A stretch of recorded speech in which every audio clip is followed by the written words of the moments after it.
T-minus 30 seconds.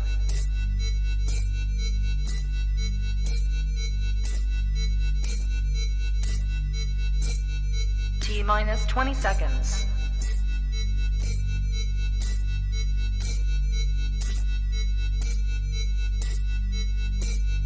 10, 9, 8, 7, 6, 5, 4, 3, 2, 1, 0.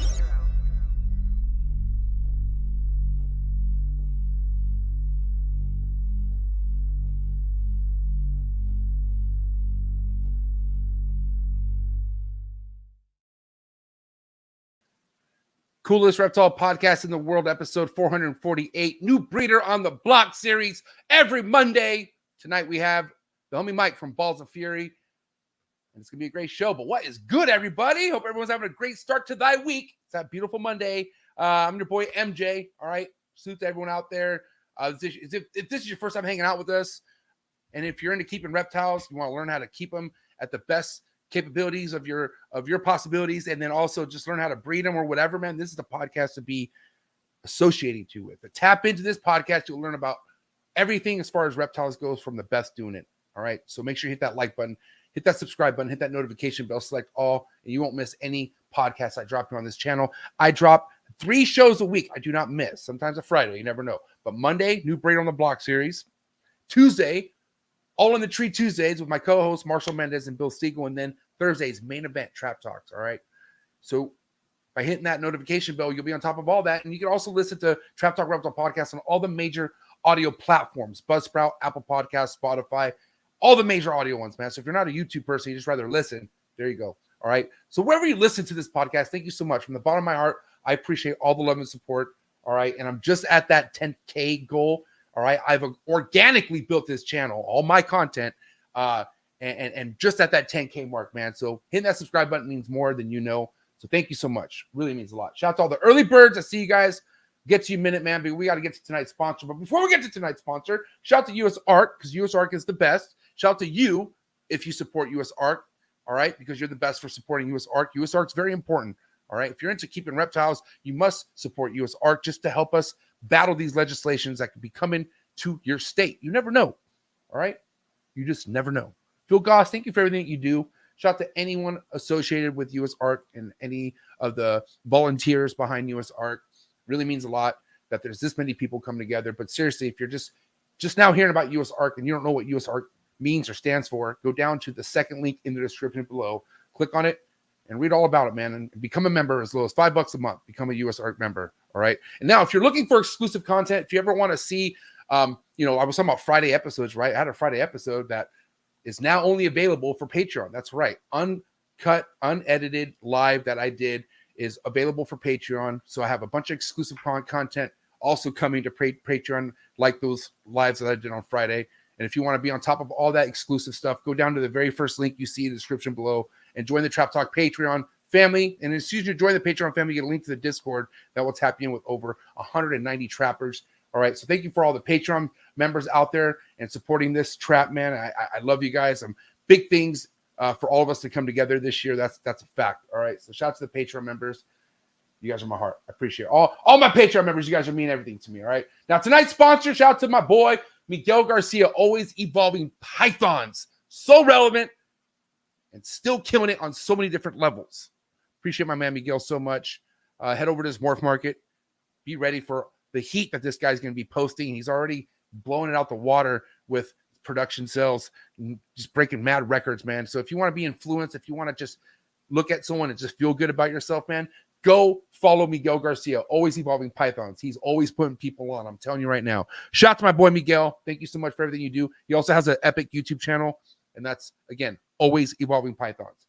Appreciate you, big dog. I also want to say that tonight's episode is brought to you by Focus Cube Habitats, the wall you see behind me, all designed and built by the #1 PVC built enclosure game in the company, and that's Focus Cube Habitat. Shout out to Stephen and Ashley, hardest working duo in the enclosure game. Appreciate you two so much. Head over to Focus Cube Habitat, Instagram, go give them a follow, and even go to their website, see what they have, and place that order. Focus Cube Habitat. Last but not least, shout out to the Chipper, man. That's right.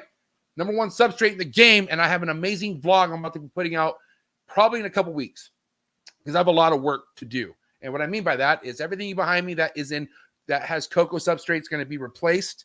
All right. I think I have over 30 enclosures that need to be replaced, all with this substrate, this brand right here, the chipper. Head over to cocodude.com.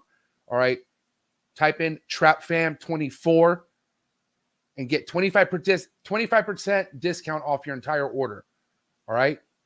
Again, TrapFam24 at the end of your order and get 25% off. Shout out to the chipper, man. I'm looking forward to getting all this replaced and getting it all freshed up with your substrate, the chipper, cocodude.com. And yeah, man, here he is. Big E Top G, Emilio. Yo, what up? What's good, dog? How's everything? You want me to tell you the truth? Yeah, why not? Yeah, of course. Picture quality is an A. The sound is an A. The lighting, B+. Okay. I'm just kidding. How you doing, buddy? Good to see you, dog. I'm great, bro. I'm great. Yeah. You know? Took the weekend off. What do you mean by off? What's your definition of taking the weekend off? Well, pretty much taking all of Saturday off and maybe the Sunday morning. Then I came back Sunday, paired some snakes, messed with the mice. I guess you could say I didn't take the full weekend off, right? I mean, it's kind of hard to take anything fully off for what we do. Like, remember, you're asking me, is there anything I could skip, like any for the next day? And I can't. There's at least one thing in here that needs my attention every single day. But then it's usually a quick thing. And then, you know, if everything's right, I could actually take the rest of the day off. You know what I mean? Yep. But it's not like we're ever off, really, unless you're physically gone and you're over here hanging out with me or something. Yep. Then you're off. But then that means you're going home to some work. You know? Oh yeah. But man, good to have you back on another Monday night. Feel great, bro. What do you know about Mike from Balls of Fury? Well, I met him in Daytona. I met one of his boys, Darius, in Jacksonville one time. This guy has a lot of energy, passion, charisma, I'd say. He's got some nice projects too. Yeah. So.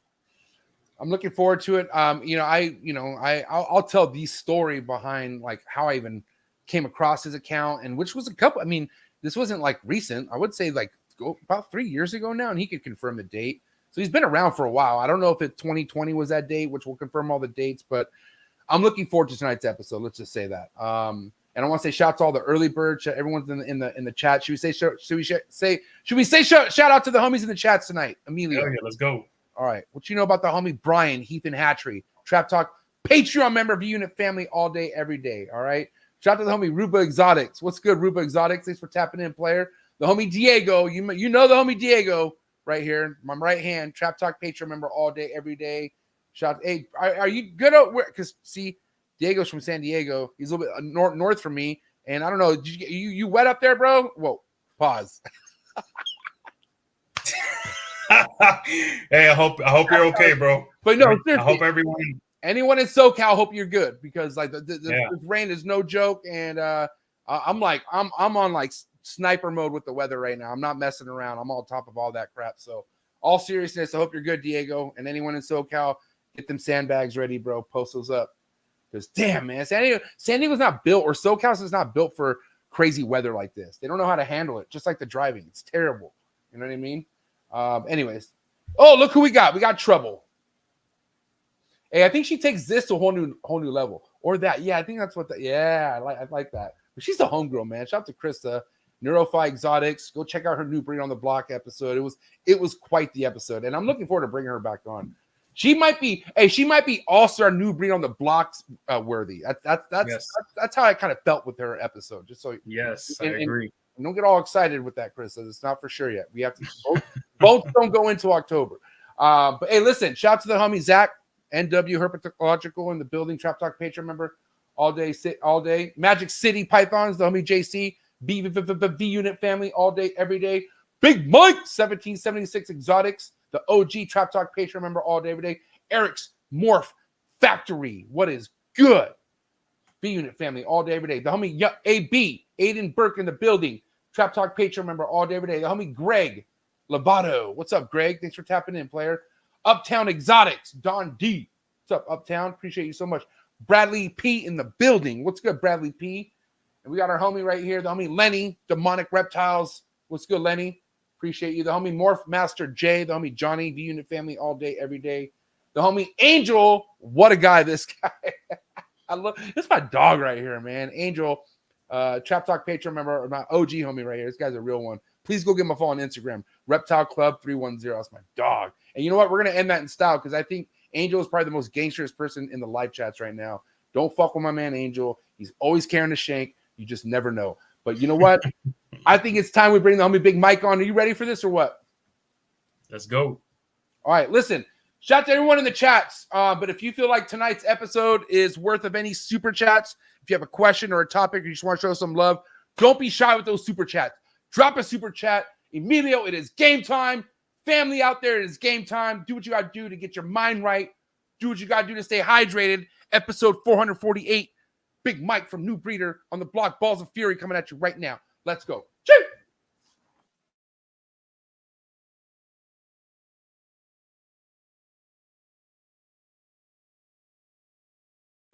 Good. You ready for do more in the future? Trap Yes. Talk podcasts? Yes. Man, Only Trap Talk. Exclusive. Yes. Tell 'em. exclusive. Oh, So stop calling us. Rub the spot, get the club to pop. When I come up with the crop, God love it or not. I'm hot from the hop to the rub the spot, get the club to pop. When I come up with the rub the spot, get the club to pop. When I come up with the rub the spot, get the club to pop. When I come up with the rub the spot, get the club to pop. When I come up with everybody, we do it. Everybody, we do it.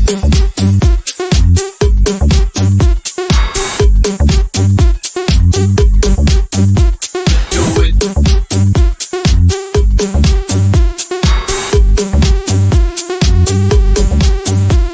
Do it.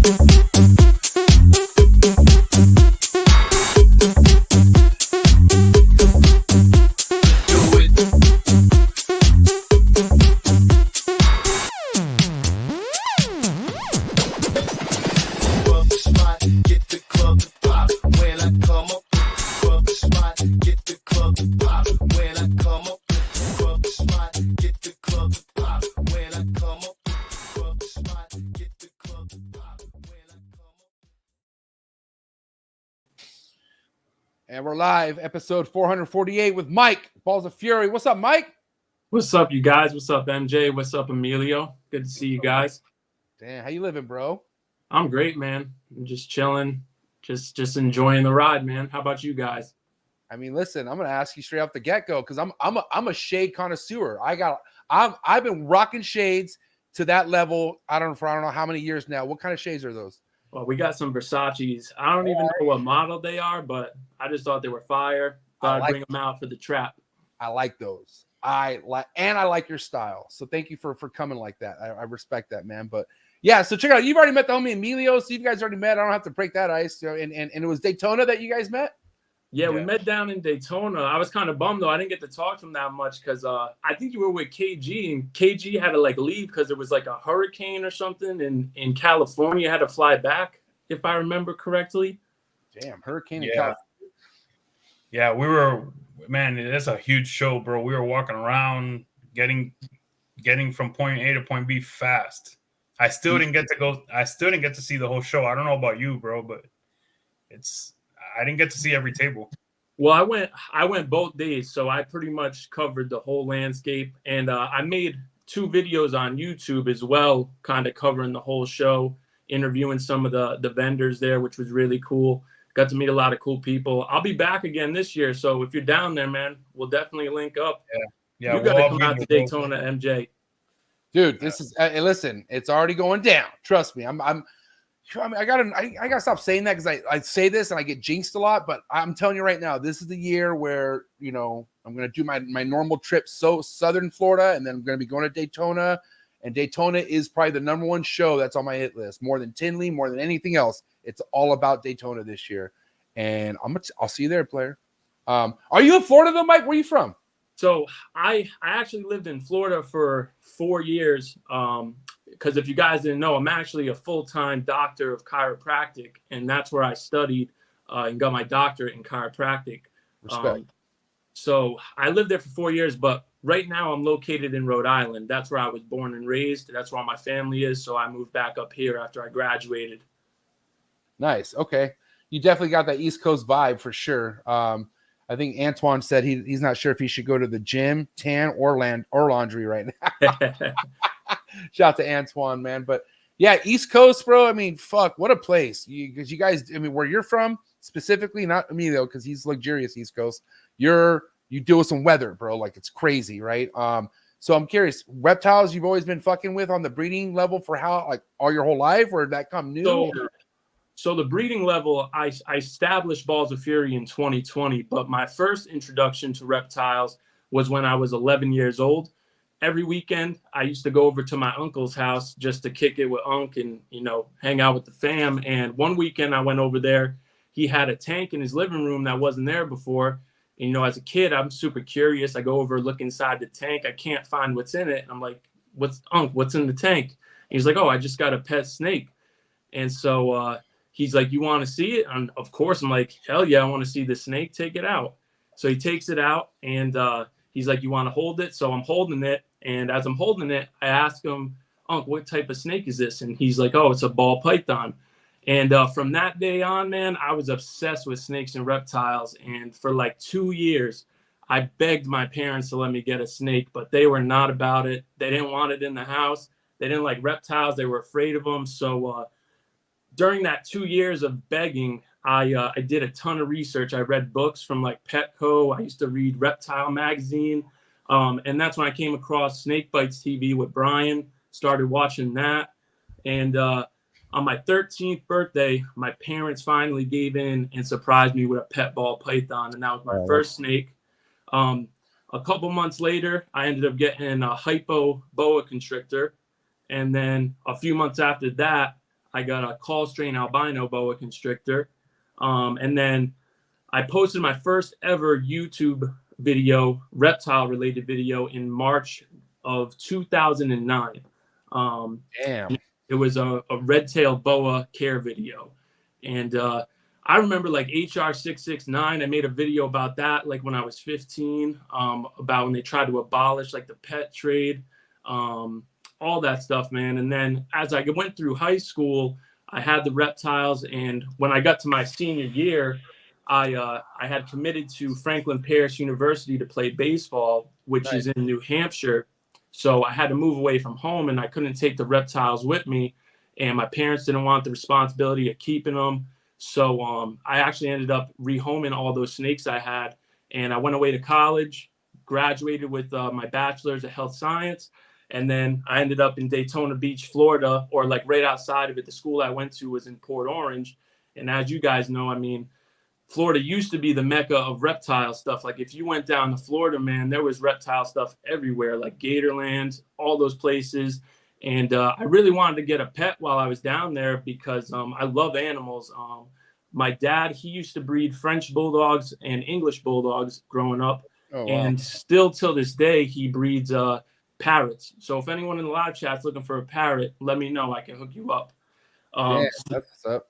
So I just always been around reptiles. And when I went down to Florida and started studying there, I lived there for about 1.5 years, and ended up talking with my roommate at the time about getting a pet. And he really wasn't that fond of snakes and reptiles. So I kind of educated him a little bit about them and said, look, man, let's just go to the pet store. Let's check one out. If you don't like it, you're not cool with it, we won't do it. But I promise you, after you see it and like you actually hold it and stuff, it's not going to be that scary. So we went to the pet store. We ended up checking out a spider ball python and ended up coming home with it. And then back in like 2009, when I first started, there wasn't as many morphs or anything like there is now. Like I remember back then, a spider was probably still like $300. I bought the spider in 2020 for $80 at the pet store. So I started doing more research, started watching Brian again, and like Justin and Miguel and all those guys. And I was just blown away by how much the industry had grown and blown up. And I was like, wow, you could actually make like a career out of doing this. You can make some money doing it. So I was like, you know what? Why don't I invest in some ball pythons? Like, let me do some more research, try to see how this whole game works. And, you know, here we are today, 4 years later. Damn. So you already had an idea as far as like what breeding and all that shit world was when you discovered bar check and went and Oh yeah. I remember when Kevin made the first pastels, or Greg Graziani, whoever made them. I remember watching that. I remember the first albinos from Ralph Davis. I remember all that stuff, and I was obsessed, man. I remember seeing the pied for the first time, and that blew me away. Like, that was my favorite morph when I was a kid. Pied Ralph hit the dreamsicles. Ralph hit the dreamsicles. That who made the albinos? I can't remember. The albinos were Bob Clark. Bob Clark. That's who it was. And then I remember Pete Call making the pieds, and then I remember VPI making the lavenders, I believe, first, and they made the Exantic, right? Yeah, the Exantics. Yeah. So I remember that. Man, that was we had very little morphs or genetic traits, let's say, but man, it was a fascinating time as well. Yeah, no different from where we are now. It was amazing. For real, man. I remember how excited I was about it then. And then when I saw all these combinations like that Justin was putting out and stuff, I was just like amazed. I was like, wow. Yeah. So when it came back to you, like taking this to a level of you wanting to brand yourself, what were you looking at project wise? Like what were the ones to kind of get you going and whatnot, foundation wise, with all your projects? So in the beginning, I mean, I made mistakes like everybody. The first 2 snakes I bought were males. That's already a no-no. And both of them had spider, which is, you know, a no-no as well. Yeah, those are 2 hard no's right off the bat. Yeah, so it didn't start too great. And, you know, I really looked up to Brian a lot, and he loves spider stuff. So, like, I just kind of gravitated towards that because he always was showing, like, bumblebees and, you know, like 3-gene spider combos. So like I was still kind of in that old mindset. I hadn't really transitioned into like the recessives and the actual like double recessives and combinations like that until I started watching Justin and Miguel. And then I saw the Dreamsicle, and that was my favorite snake. And I started kind of buying pieds and buying lavender albinos. And lavender albino is my favorite mutation. That is what I am primarily focusing my projects on, is lavender albino. Remind me what, okay, I'm not tapped into these projects, so I forget, like, is there something that makes a dreamsicle, like the 2G? Yeah, it's a lavender pied. Lavender pied is a dreamsicle. Correct. And then the lavender albino, is that not called anything, or is that's just the base morph? That's the base recessive morph. So what's a lavender albino pied thing called? Just a lavender albino pied, or a lavender? That's the dreamsicle. That's the name they call it. We shortened the name. We shortened the name to lavender. Lavender albino is just identifying that it's a different strain of albino. All right, so I got a question for you, Mike. Are you like, do you like all this morphs? Like the more morphs, the better for you? Like the more of a name pops up, and you're like, fuck yeah? Or are you kind of like, well, hold on, like Jesus is kind of getting a little much, you know? Where are you at with the whole morphs? So, you know, I'm pretty selective about what I buy and what I invest in.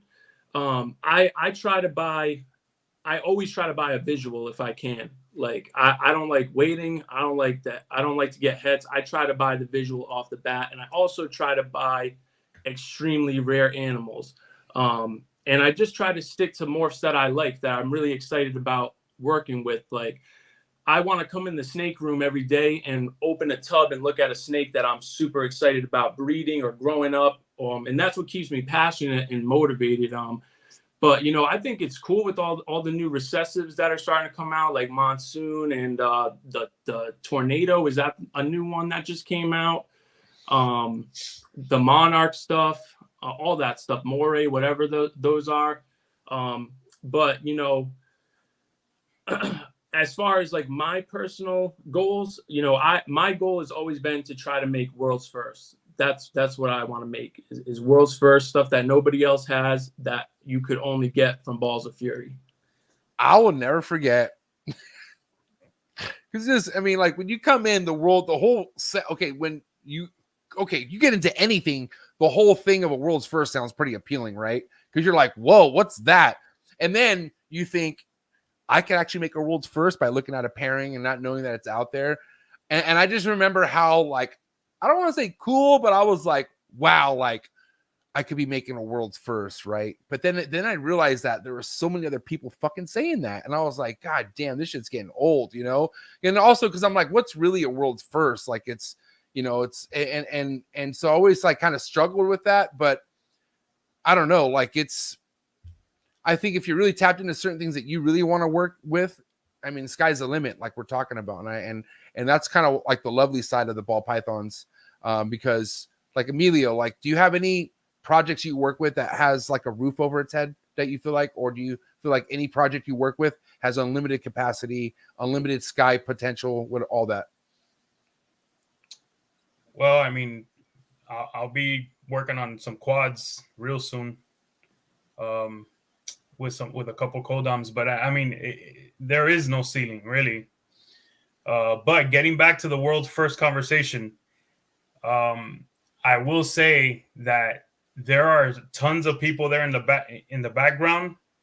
We would have to really invest time in knowing or checking to see if any of us are world's first.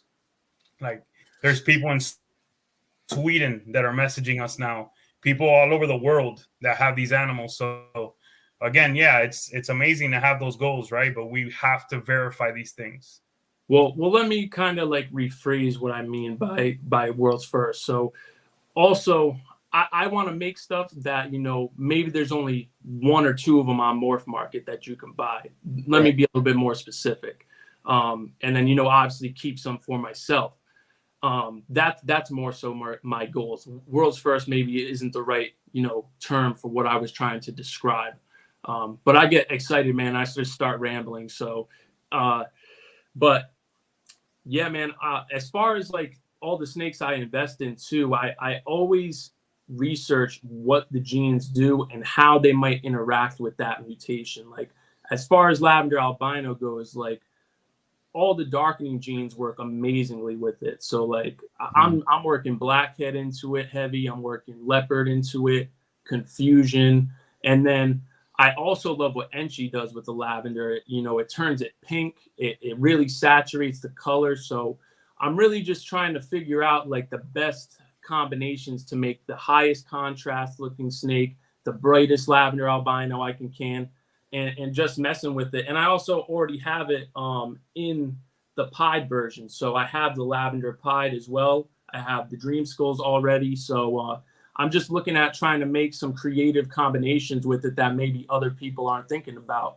And I'm really excited to get Cypress into it too. I have some Cypress lavender stuff, and Cypress, man, I think it's getting slept on. It's one of the best genes as far as with lavender albino. That makes me happy to hear. I mean, just because I love Cypress, and it's pretty, like, I mean, this last year was a good year of me holding back quite a bit of Cypress 100% double het combos. But it's crazy to hear that Cypress is being slept on, because you see Justin and other people drop fucking Cypress shit that's like, whoa, like Cypress, like I think, was it the Cypress lace? I don't want to say sunset, but if I have to say sunset, maybe it was. But I forgot. There was a Cypress special, I think. It was a Cypress. Yeah, it was a clown. Special clown. That thing looked fucking nuts. So, I think it's sold already, by the way. Oh, I'm sure. That's what I'm saying. Hey, so I have to give you props on that Mojave lavender combo you got. Mojave is another one that's slept on when it comes to lav. Can you tell us what that combo is again? Yeah, so that is the Mojave Starburst is a Mojave leopard Enchi lavender. So leopard Enchi and lavender is what they call a starburst, and I believe Miguel came up with that name when he was visiting Justin's facility, and Justin showed him the lavender Enchi leopard, and he started calling it the starburst snake, and Justin just kind of stuck with the name, and that's what it is. But I picked up that beautiful girl from Mike Wilbanks. That's who I got that girl from. Nice. Okay. And how big is this girl right now? She's just about over 200 grams. I just got her back in November. I actually picked her up during his Black Friday sale. Oh, and I have to ask you, what'd you pay for this? So originally she was $1,650 with the half off. I paid about like 900. That's a fuck. I mean, say what you want, but that's a good deal. I got 2 snakes from him for the same price as her. It would have been in total. I picked up her, and I also picked up a pastel cypress lavender.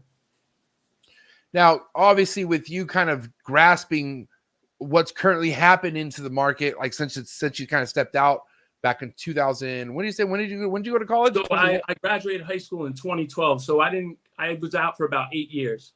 Okay.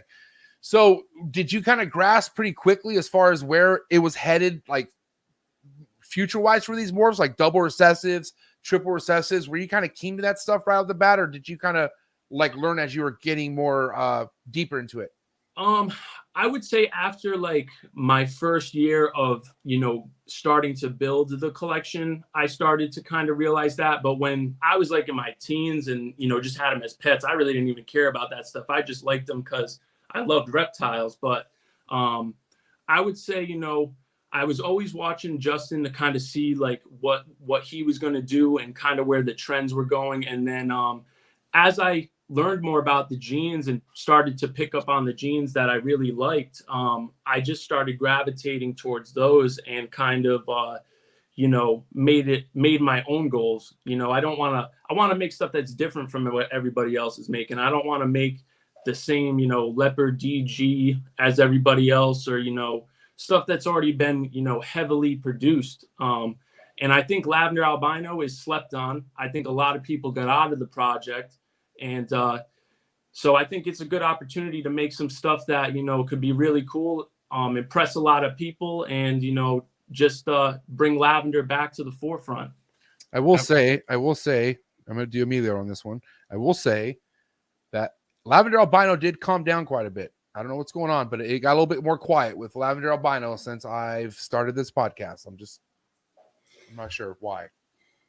I mean, it's only natural. I've told MJ this quite a few times. My favorite adult animal, single gene adult animal in my collection is a lavender albino. Justin keeps pushing that Dreamsicle project and the lav combos. It ain't going nowhere. I don't think it's slept on at all. I have quite a big group myself. Lav ain't going nowhere. That thing is sick, by the way. I'm a huge advocate of super asphalt and super gravel, and then Mike's gonna do some amazing things with his labs too. So yeah, that's my boy Future right there. He's the man. I like him, bro. He's I got him from Billy of Mutation Creation. So nice. He's actually locking up with a female right now. I posted a story earlier today of him locked up with her. So hopefully we'll get some babies from him this year. So let's get into it, man, because obviously there's pastel in the mix. You know how some people feel about pastel, like Emilio. I'm just kidding. But like, what's your game plan going into this snake breeding? Like, who's he going to, and what's the future for him that you could kind of maybe tap us in with? So right now, I only have him going to one female because the rest of the females I have lined up for him are not up to size yet. And when I invested into the snakes that I have, I bought everything as a hatchling. I never bought a breeder female, a breeder male. Everything I bought started as a hatchling. So I'm just now getting everything grown up, and I'm still buying babies too. Like you guys just saw the Mojave Starburst. Like I'm still investing into hatchlings and growing them up for the future.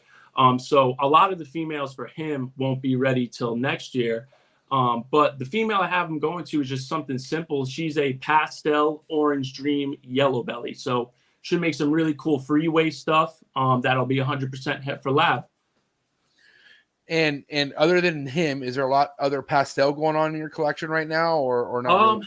Just him, that female that I mentioned. I have no pastel in my clown stuff because I hate pastel and clown. I like pastel and lavender. Pastel ages wonderfully in lavender.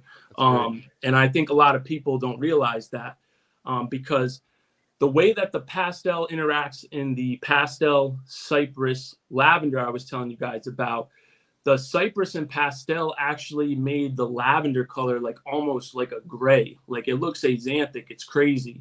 And also with that boy you pulled up, Enchi is really, really dramatic when you put it with lavender. It really saturates the color and it takes away a lot of the contrast of the snake. Whereas the pastel, it kind of fades that down a little bit and it helps to hold that contrast a little bit better. But I also like pastel and Desert Ghost a lot.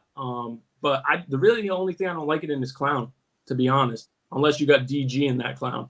Yeah, I was gonna say, unless there's something else that helps it. But pastel or clown just sits by itself is not quite the move.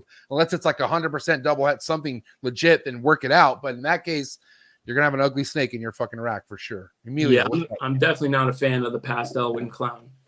By the way, I do have a pastel lavender head pied female, so right. I'm with him. That shit's neon.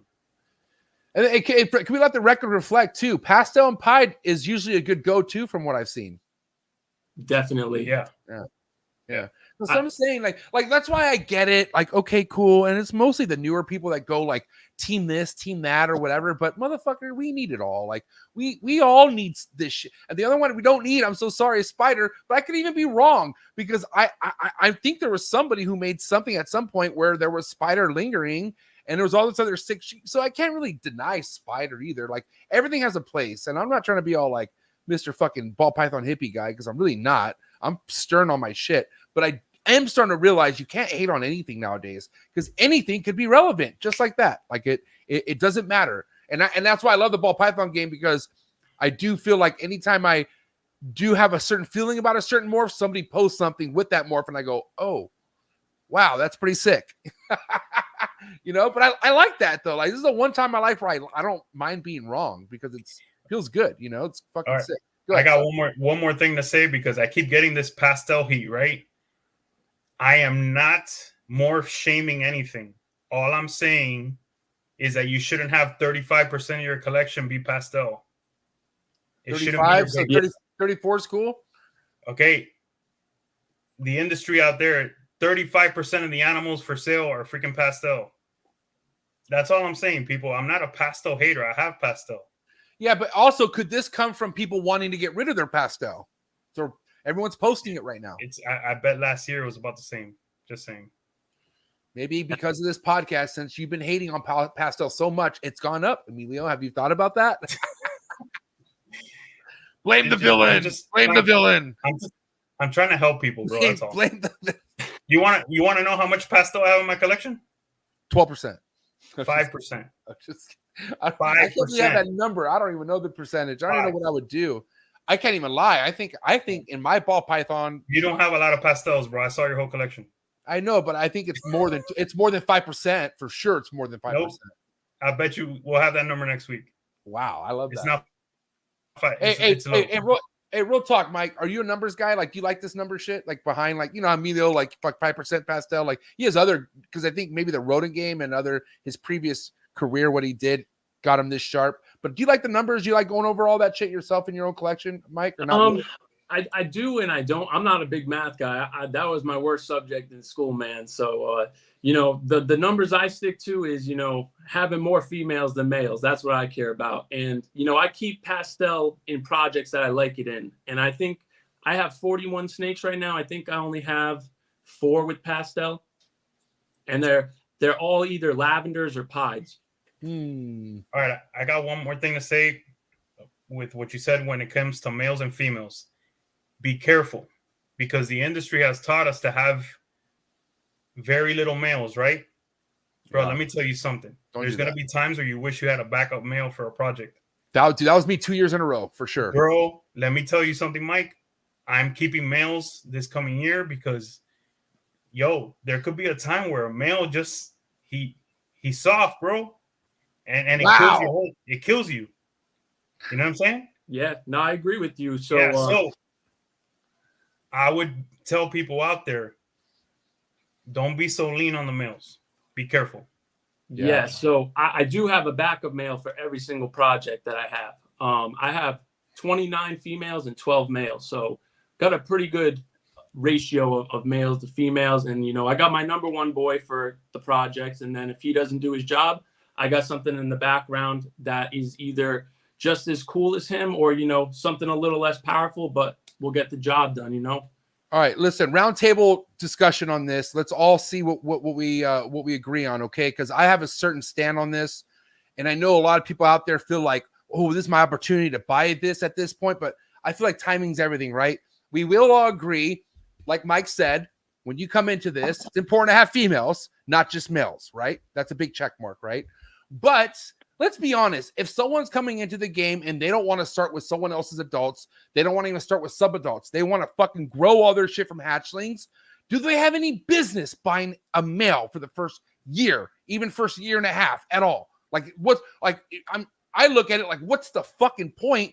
Because what males could be available in a year or a year and a half if we're talking about building a foundation from scratch?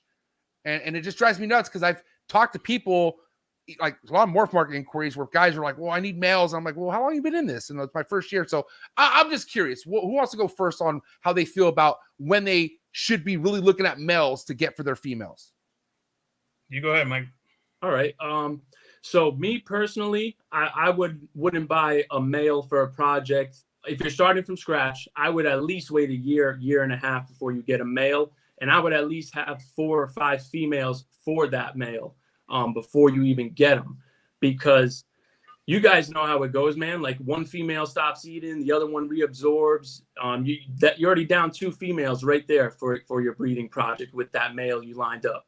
Also, I don't know about you guys, but I'm always seeing snakes that blow me away that I've never seen before. And my mind is constantly changing with projects. Like I'll see a new gene that I really, really like.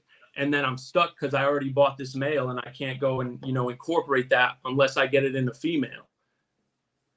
So, you know, I wouldn't buy a male until about a year and a half after you've already been growing up the females you've got.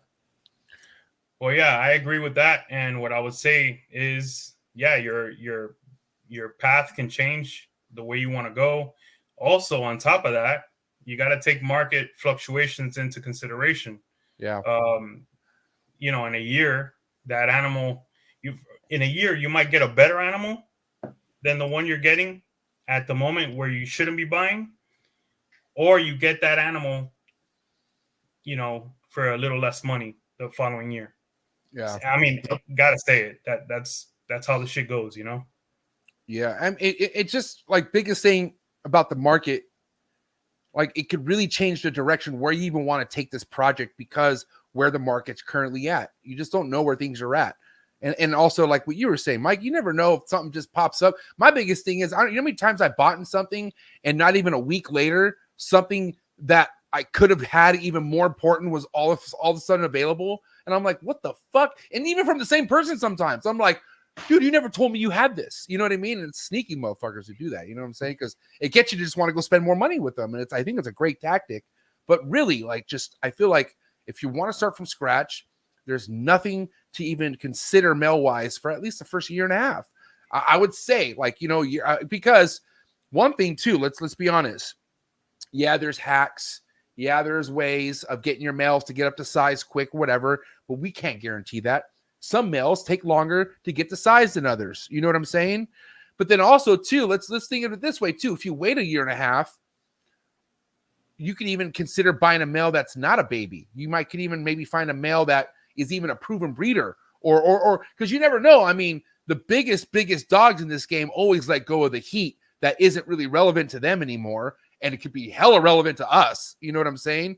And then, but you have to stay tapped into shit like that. You know, so I don't know, just a lot of things because, like I said, a lot of people think it's natural. This game is exciting to be into. So as soon as you get your first pairings or your first projects going, all you want to do is add more. It's like a tattoo, dude. You can't stop. You just want to fucking keep adding more. But there's also a time and place for everything, you know, like the ultrasound, the racks, all sorts of shit comes in a matter of, I feel like the timing and place in what you're doing things, right? Because it's easy to get ahead of yourself. That's all. You know, many people. Emilio, and even you, Mike, you've been in the game, you know, long enough to see people get ahead of themselves. And it's like, and where they at 5 years? Poof, gone, you know? If people go too fast, it's like walking on thin ice. Yeah. You're going to fall right through that water. Because guess what? If- Pressure feels like weight.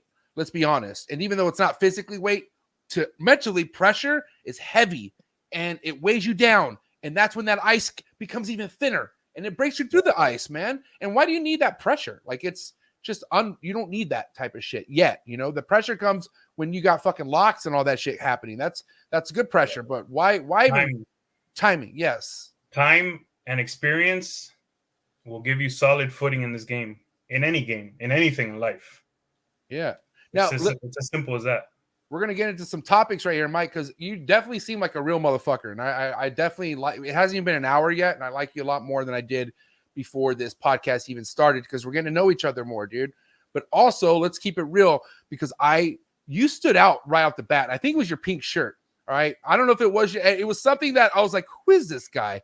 And instantly made me like, I think it was your marketing too, but like, you just had a way of drawing people to you. So I started following you. And dude, I'm a fucking weirdo sometimes, right? But I have my reasons and I go through shit.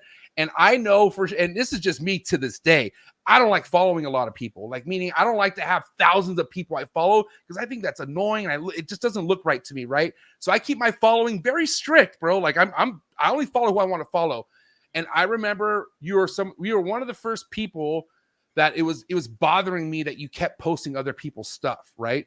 And it was also a lot of other stuff too. It's like, remember I got, it actually was well before the bully thing, but that's really what it was, which is kind of a stupid thing to be like, why, because at the end of the day, now that I go back and check, you always tag the person. You always give the person fucking credit.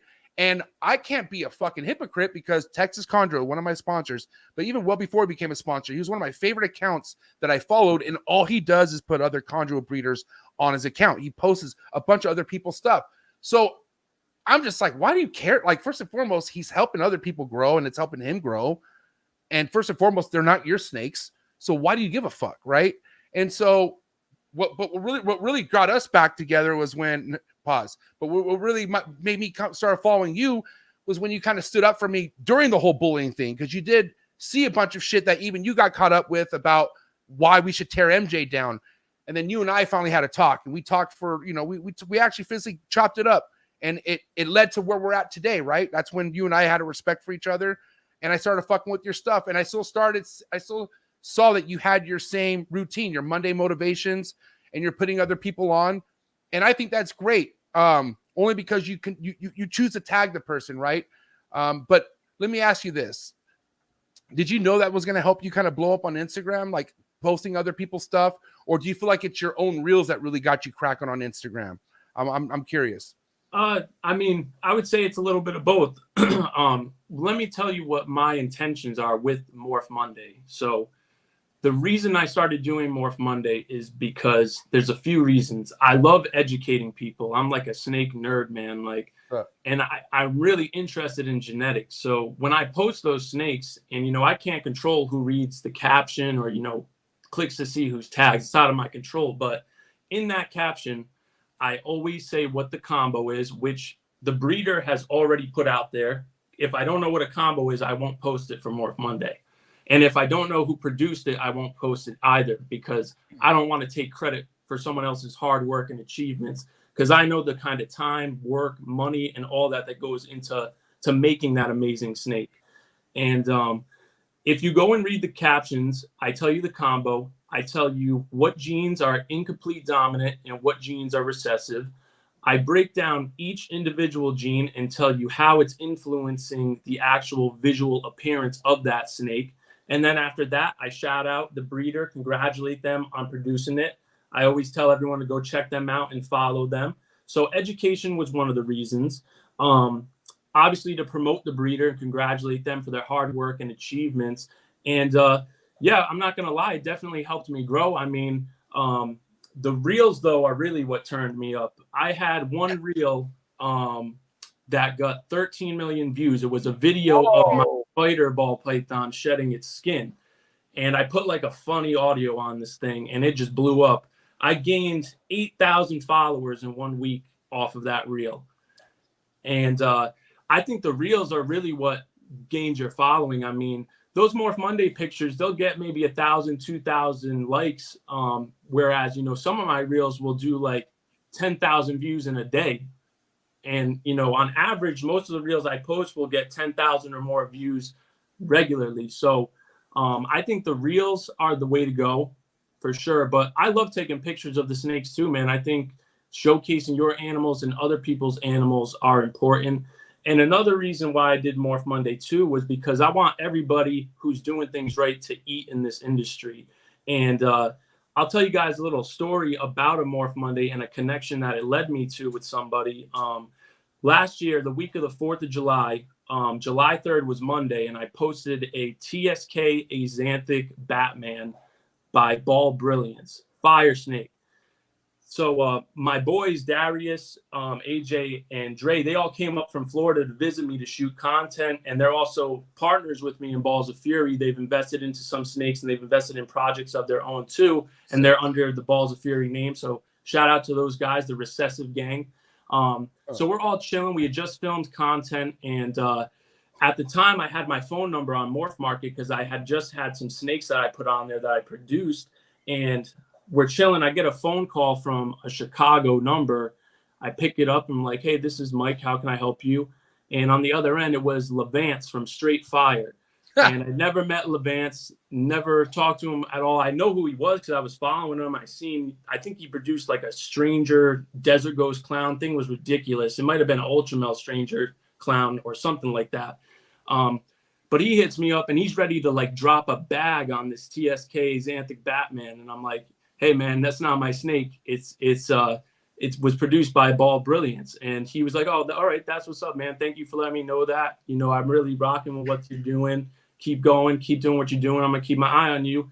And that was cool of OG to do that. But what I'm saying about everybody eating off of Morph Monday is so many people will comment on the post, how much is it for sale? And I'll always comment back and say, it's not my snake. Here's the breeder. I'll tag them, hit them up and ask them. And if the breeder gets a DM from them or an inquiry from them, maybe they're not selling that exact snake, but they could also send them a list of animals they have available and say, hey, here's a list of what I got available. Let me know if you are interested in anything. So I think it could help other breeders lead to getting some sales off of it. And, you know, I want everybody who's doing this right to eat because that's the only way we're going to grow. Facts. Well, let me get into why I unfollowed you at one point, because I met you, you know, I like you. I like your energy. I like your charisma. I like how you do things. But at one point I saw a pink ball python. At one point I saw a ball python in a swimming pool. And then I don't know, man, the DJ Khaled dancing and all that. I kind of, you know, I said that to be funny. That's cool. Okay. I just got a little tired of that, bro. But now, after scouting your page again for the episode, I'm back to following you. I like what you're doing. But yeah, a couple of those things, it just was a turnoff for me, you know. Yeah, well, I appreciate the honesty, man. And you know, the pink snake and stuff like that. That's just kind of me messing around with the reels and trying to, like, you know, figure out the algorithm. You know, I would never try to mislead somebody and, you know, say, oh, this is real. Like, hell no. I would say this is a filter, man. And as far as the snake being in my swimming pool, I was actually taking pictures of the snake and she went in there on her own and I had my phone out and I just happened to film it. But, you know, that's not a regular practice I would do or recommend anybody do. And I took her out after, you know, 10 seconds of being in there, and she's been fine ever since. She's been doing great, but I could understand where that would rub some people the wrong way. I mean, because at the end of the day, like me and Mio talk about this all the time. Like, as far as what we associate ourselves with in the reptile world, we like it to be reptiles. Like, but we like to keep it about shit that progresses us, what we do. Like, and we like to fuck around too. But like, there's so much cringy pink snake type shit out there that aren't breeders doing it. So that's why we kind of look at it like, well, we don't fuck with that shit. But I'm with you because every now and again, no matter what you say, no matter what you do, you want to test some waters to see what works. You want to see what catches algorithms, because if you're not doing that, why are you here? Like, I'm sorry, but that's the whole point of fucking social media. You have to do things here and there. But I'll tell you one thing that I'll give you mad props on. I don't see you fucking branching out and copying literally nonsense that has nothing to do with reptiles, like non-reptile related shit, like the most just like news copied video, and just start putting random shit just to get like a whole nother audience to look at your stuff for the numbers to go up. That person right there does not make sense, because what those are people who have a shit ton of subscribers with minimal views and minimal likes. And what those fucking people don't know, your subscribers don't pay you shit. Are you kidding me? Subscribers don't pay no fucking bills. You need engagement, you need interaction, you need your likes, and you need your fucking watch time. Other than that, you ain't getting paid shit. But I don't know why those numbers are so important to some people, like looking like something like that you're really not. And that's why no matter how you're growing, which your Instagram's growing and it's cracking, but it's all shit that you've been doing this whole time, and it's all related to the reptiles. So I'm saying I fuck with it. And then one more thing, let me say, Mike, I hope you didn't take that in any time. No, not at all. Just being straight honest with you, we're cool, dog. I have no issues with you whatsoever. But let me tell you, man, it was nice when Instagram was paying for those reels. Those bonus plays were the shit. They need to bring that back, bro. I don't know what happened, bro. Damn. I thought that was gonna be forever too. I was like, yeah, it should be, man. That was killing it on that. They were trying to kill Tick, and I guess they weren't able to. So whatever. To bring it back. But just to touch on that, no disrespect taken at all, you guys. See, there's a difference between people, that are hateful towards you and people that want to give you constructive criticism. And, I can deal with constructive criticism, even if someone comments on something as far as like the care of my snakes. Maybe they saw something I was doing that they said in the comments, hey, I saw you doing this, maybe try this. It might work better for you. Like, I can deal with constructive criticism. It's when somebody like cusses you out or like says, I hope your whole family dies. Like, that's where I draw the line and block their ass. Well, because if you didn't have good husbandry and if you weren't like relevant to what we do, like this would be, you wouldn't be on the show. Like, I wouldn't have you here. You know what I mean? But you have a lot more going on for you than posting other people's stuff. And I want that to be clear. Like, this is just something that you do that helps not only you grow, but the other person grow, and I don't know why that other person wouldn't be happy with that. And another thing too. All right. There was another individual that, was kind of coming, like people are going after him because he's posting other people's stuff. All right. And I remember one of these snakes this person posted. I knew the person who owned the snake, and I called him. I'm like, hey, did you know this person posted your stuff? He's like, no, I didn't know, but that's the homie, and I'm not tripping. So I'm like, there you go. Like, all these people who are getting worked up about, oh, he's posting other people's stuff. It's not even your snake. So why are you putting so much energy and giving a fuck about something where the original owner of that snake doesn't even care? They're actually cool with it. It's kind of like, dude, you need to get more busier with your shit. Like, I feel like the people who are, again, these are people who are just mad because they just want to be mad, I feel like. And the energy needs to switch up. Can't be mad at people who are putting other people on in the reptile game, as long as they're putting them on and they're tagging them and doing what they got to do. But also at the end of the day, if it's not your snake, I think you should just pipe down a little bit. I'm talking to myself too. Because like I said, I kept it 100% why I unfollowed you a couple years ago. And that was because I was in my feelings about you posting other people's shit. And I felt like I didn't want to see that. But then again, I was being a hypocrite because I've been following Texas chondros for like over fucking 6 years. And what does he do? He posts nothing but other people's chondros all out of Texas. And he posts other stuff too. But that's why I'm like, yo, like, can we really, and talking to myself again, can we really channel energy on where we focus it at? Because stop being mad at someone who's just putting other people on. You know what I mean? Yeah, I mean, I could definitely see both. No, go ahead. What I was gonna say is that I'm gonna give you credit, man. You must have brought a bunch of people in this game with your content, and that's what this is all about at the end of the day. Yeah, and I'm glad you said that, Emilio, because I did want to touch on it, but I kind of lost my train of thought and forgot. The reasons too that I tried posting like the pink snake and posting that video of my snake in the pool is because I want to reach people that aren't just in the reptile industry. Like, I want to reach people that might look at that video and say, oh my God, this snake is really cool. I never knew this about snakes. And then maybe, we spark an interest in them and they get into it and they buy a snake or get a pet reptile, a lizard, whatever it is. And that's part of the reason sometimes I try some of those out of the box ideas. But, I'm more so all about just showing snakes, man. Like that's what I love. I love showing different snakes. I love showing my own snakes. I only do that 1 day a week, posting someone else's snake. The rest of the content is all my own animals that I own or produced. Yeah, that's another thing I wanted to point out. That's why I also followed you. 85%, 90% of your content is yours. And someone out there might think that it's not that, but if you really look in depth, it's 90% of the content is yours. So yep. Things could get a little overblown sometimes. Yeah, man. I mean, you know, I appreciate both your honesty, and there's no hard feelings over here on this side. I wish, you know, you guys could have just messaged me and said that, because MJ, I looked up to you a lot when I first came in the game. I was watching your podcast all the time because you had fire guests on there. And I told you this in the DMs that we exchanged with each other when we, you know, we had that little weird situation going on. And, you know, I felt kind of like just hurt, you know, when I noticed you unfollowed me. And I wish you a happy birthday, and you know, you didn't answer me back, but I wish you could have just told me that, because, you know. Okay, right there, if I did that, that's a dickhead move. I'm so sorry. Because, like, bro, I mean, birthdays are important to me. So if someone says happy birthday, I'm usually really happy about it.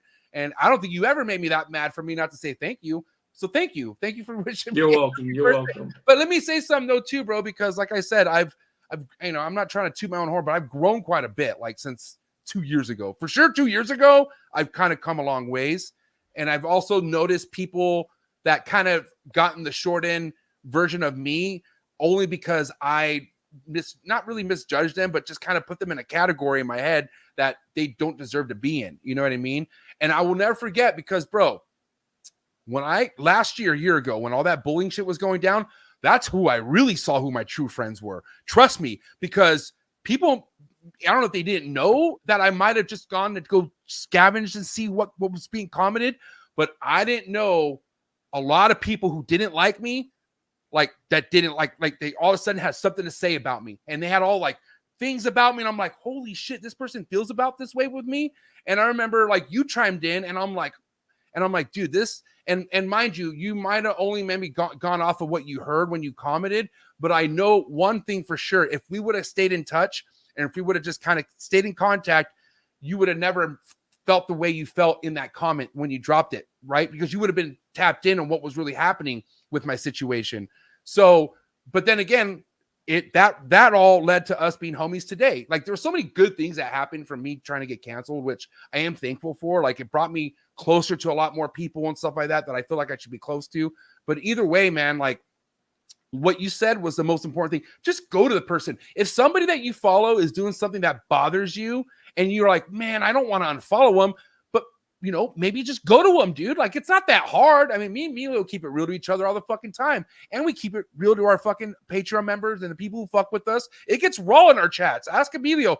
Sometimes it's like, whoa, like and then some, what's crazy is we'll be getting raw on something that somebody will just jump in, not know what's happening. And they'll be like, whoa, but it's because we're in the middle of it. You know what I'm saying?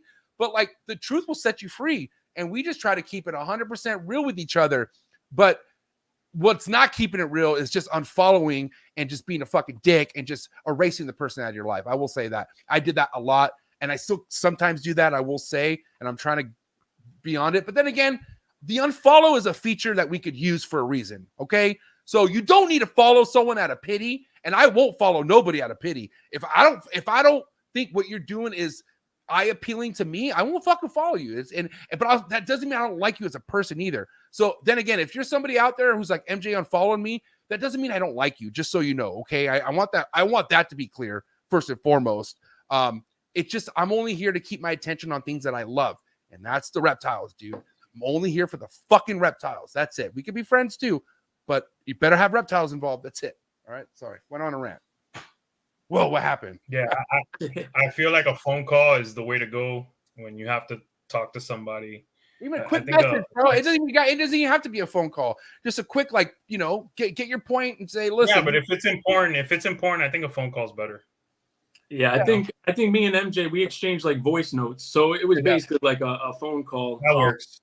But what I will say is your real friends, they'll tell you not what you want to hear, what you need to hear. Right. So, you know, you need people like that in your life. And, you know, I think the unfollow situation, it's different if you've interacted with this person before and you thought you were cool. That's where I think it gets weird, where like when me and you were interacting, MJ, like I kind of hit you up and been like, hey man, I really love what you're doing. Like I'm a big fan and all that stuff. And, you know, everything was cool. And then that whole situation happened. If it's somebody I don't know or never talked to and they're doing stupid shit, then yeah, I'm going to unfollow them without telling them, you know, what's up. But I think as, you know, people in this industry who have influence and, you know, have a large reach like you guys and myself, it's important for us to maybe say that to people we don't know who are just getting into it, because maybe that'll help them in the long run to kind of, you know, go down the right path and do the right thing. So I always try to answer my comments back and help people and you know, just kind of lead them down the right path. But anything that I see that's damaging to the hobby, like, you know, live feedings or things that I don't like to see, you know, I'll tell them straight up, I don't like it. Yeah.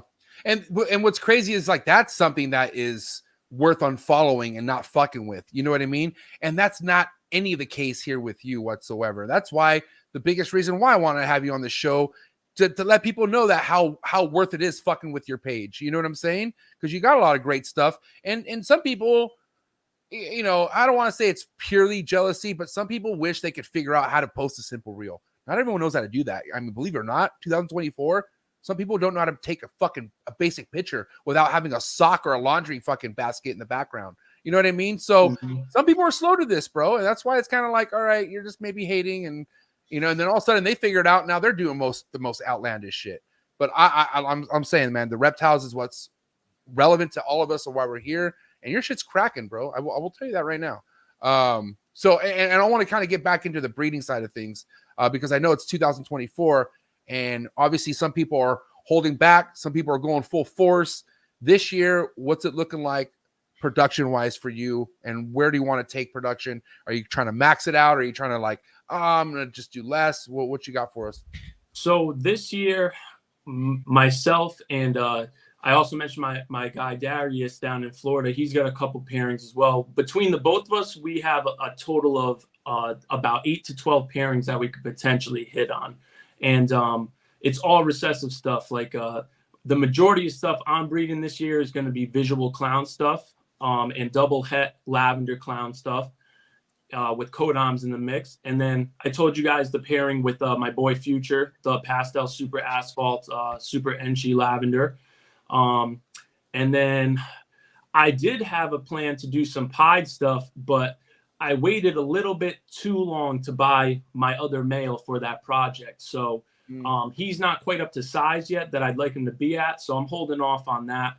But this year for me personally, a lot of clown stuff. And I know Darius, he's got a couple Dream School projects that he's got going on, and also a Desert Ghost project. I didn't hear a number though. How many clutches are you between 8 to 12? Okay, that's a good zone. A lot of foundational animals, right? A lot of holdbacks for your future. Yeah, for sure. Definitely some holdbacks. Last year was my first year producing. I produced 3 clutches. I held back 3 snakes out of 16 hatchlings, and I only have 2 hatchlings left. I sold pretty much everything off, and my last clutch hatched in September of last year. So nice. It was really, really awesome to see how many people were messing with us. And the best part about the snakes I sold was the majority of them were the people that were getting their first snake ever, and that was awesome. Want to know the biggest, awesomest thing about what you just said is because based off how I could call it, all those people will come back and get another snake from you. You know what I'm saying? I love first snake buyers, because if you do them right, which you should do them right, they're going to come right back to you and get more. You know what I'm saying? And I can't tell you how many people I put on like that since I've got into it. And I those are my favorite customers. Sometimes it could go a little like, you know, little in and over their head. But for the most part, I love a first snake buyer, bro. And what's crazy is because of the internet now, a lot of them come like well-researched and like they've already done their homework. And it'd be funny too, because, you know, I'll get your opinion on Morph Market right now in a second, but I know on Morph Market sometimes I never really trip about a snake not selling, because there could be somebody staring at that snake for months, and then all of a sudden they just hit you up and like, hey, I want this snake. And I'm like, and they're like, yeah, I've been looking at it for this long, blah, blah, blah. You still have it. And I've been watching your videos or whatever. And then it's like, wow, cool. this is easy. And, so I never really trip about stuff not selling Morph Market. I leave that shit up there, and we can swing this into the Morph Market topic. How do you feel about Morph Market? You use Morph Market yourself, and do you feel like it's a huge tool still to this day and all that? Yeah, absolutely. The majority of my sales came from Morph Market. Really only one sale that I made was to like a family friend who just came to my house one day and saw the snakes, and I got him playing with one snake and he ended up leaving with it. And but other than that, all my sales have come off Morph Market. And I put all my snakes on any platform I can to sell them, and I would recommend that to anybody who's in this. Like, put them on Craigslist. I put them on Perp Social, I think it's called. The new, it was coming on. I don't really know what's going on with it now. I haven't really even been on it too much, to be honest with you. And then also just like Instagram DMs, like people just DM me and say, what do you got available? I'll just shoot them my Morph Market link, and they'll inquire on there if they want something. So I think Morph Market's a great tool, but I would definitely put your animals wherever you can to sell them. Yeah, I mean, that's a good point. And I mean, yeah. And then say what you want about Morph Market, but that's, I think, majority of sales. If you're going to be new into this and you have productions, like, I don't know what other place is better than Morph Market to like get an opportunity to have someone who's really deep into this buy something that's at that caliber. You know what I mean? I'm with Mike though. You gotta check off every box. Gives you the best opportunities. Yeah. If you're not doing that, you're losing opportunities.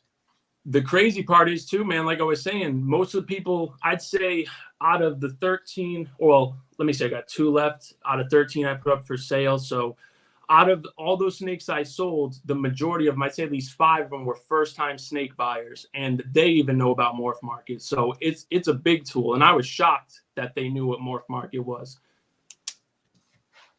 Now, I mean, I know you're in Rhode Island, and I'm not sure what the market's like over there as far as like reptile shows. I know there's some in New York and whatnot, but do you ever have vending on your list as far as things you want to do in this game? Yeah, I would love to vend. It's more so just, the supply. I just don't have that many babies to make it worth it for me to vend at this point. Maybe next year I'll try to vend a show. In Rhode Island, we have 2 snake shows. One's in March and the other one is in October. So I would love to do the hometown one. That'd be really cool. And then, eventually Daytona would be dope because, I have ties there. I lived there for a long time. So it'd be really cool to do it there. It'd be like nostalgic for me because I remember the first time I went to the Daytona show was during the COVID year, and they only had the 1 room, and I was still blown away by how cool it was because I had never been to a big reptile show like that before. I heard you don't want to be in that other room. I heard that other room doesn't get as much love from what I heard people who vended in that room. I don't know. Correct me if I'm wrong. It's I can tell you, it's not as good, but it's still. I mean, it's all right. I would not want to be in that room. I can tell you that. Okay. Mike, any plans to maybe do White Plains in New York? Yeah, man. You get to see a lot of people there, bro. I would be open to it for sure. Yeah. Now, let me ask you this, Mike. Overall. Oh, go ahead. That's on my bucket list. Maybe one day to do the White Plains. Hell yeah! If you do it, I'll do it. I'll do it with you. I mean, shit. How far is that from you, Emilio? That's all the way up the coast, right? So 18 hours. Woo! I'll tell you 19 hours, something like that. But what I'm saying is maybe one day, bro. One day I'm gonna do a Cali show and I'm gonna do a New York show. Fuck it. That's hard. Yeah, anything is possible, man. You just gotta make it happen. I'm open to anything. I'm open to Cali. I'm open to anything because, like I said, I'm a full-time chiropractor right now. But this is my retirement plan. I want to retire and do this stuff. Like, I want to travel and go see other people's collections and do all that stuff. So, what's your work schedule like, bro? Like, what like your actual grind, the day to day? I work Monday through Saturday, bro. 40 hours a week, man. Usually I go in at 9 and I get out at 6. And then when I get home, I go straight to the gym first because you got to get that GTL in, like Antoine said. And then I come home. I get home around 7:30. I eat something, shower, and then I'm in the snake room till like midnight, 1 o'clock in the morning, either filming stuff, cleaning tubs, feeding, whatever the case may be. So, I'm constantly working, man, but I love it, man. Like when I come home to the snakes, that's like therapy, especially after a long day of treating patients and don't get me wrong, I love helping people and I love my job. But man, I hear a lot of complaints all day. It's always like something negative, like somebody's hurting, somebody's in pain. Like it's usually something negative. So when I come home and I see my snakes, it's like a breath of fresh air. You know, it's crazy, man. And we're going to get into this topic right now since we all work out here, right? I'm not, my game's not nearly as on tip top like Emilio's. And I only know Emilio's because we follow each other pretty closely. And, you know, I'm motivated off his work ethic as far as the gym goes. But I do know, bro, for sure. All right. The biggest thing that people are struggling with themselves is fucking putting in the work in the gym and working out. Because I can tell you one thing, bro, when I worked at the gym and I sold a shit ton of personal training, I dealt with so many people who were crying about shit that they were doing nothing about. Like, yes, your knees hurt. You can't walk. But what have you done about it? You're still going to work. You go home and eat Cheetos. All right. So that miserableness that a lot of people have, even especially in the reptile game. And what we're getting at right now are people who are miserable in the reptile game, who may have a great collection. They have all this great production, but they still feel like shit. You want to know why? Because you're not fucking taking care of your health.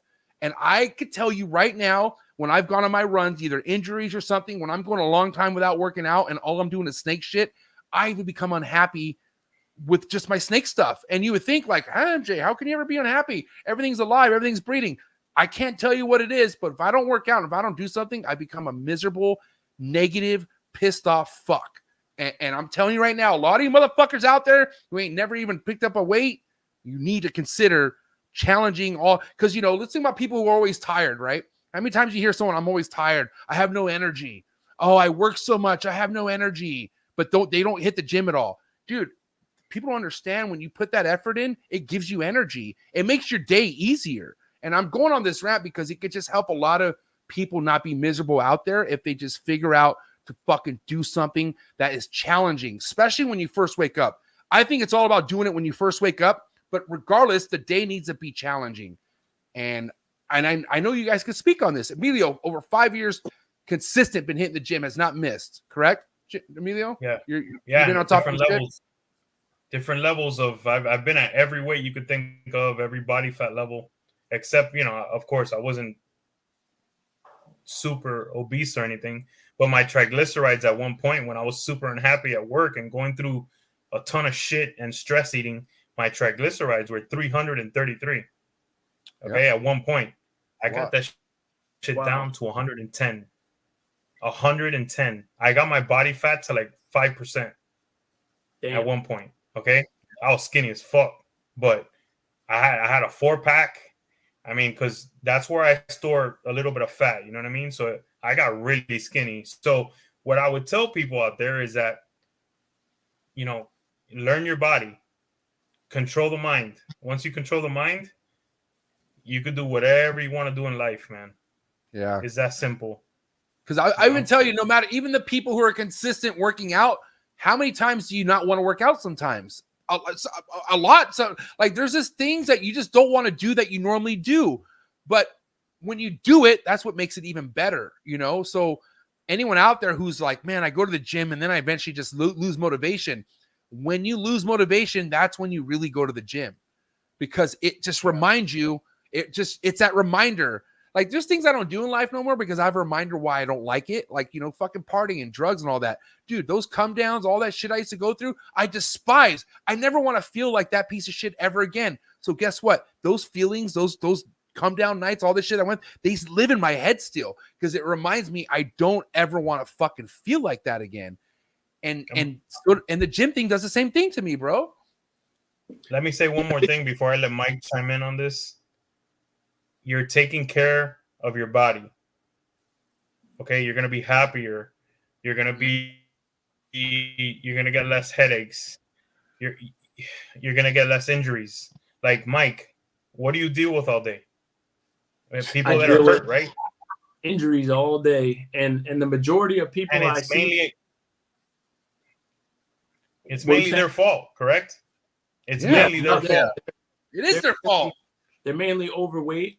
And, you know, I work in a personal injury practice, too. So a lot of it is car accidents as well. So sometimes it's not their fault. Okay. But they wouldn't be as injured or getting worse if they were in better shape. So, I always promote to them, you need to exercise, you need to eat better, because health is wealth. I mean, I want to be around for a long time. I'm sure you guys do as well. Yeah. And, you can't guarantee you're going to be here tomorrow, but you can do your best to take care of your body and put forth the most effort you can to, give yourself the best opportunity to be here as long as you can.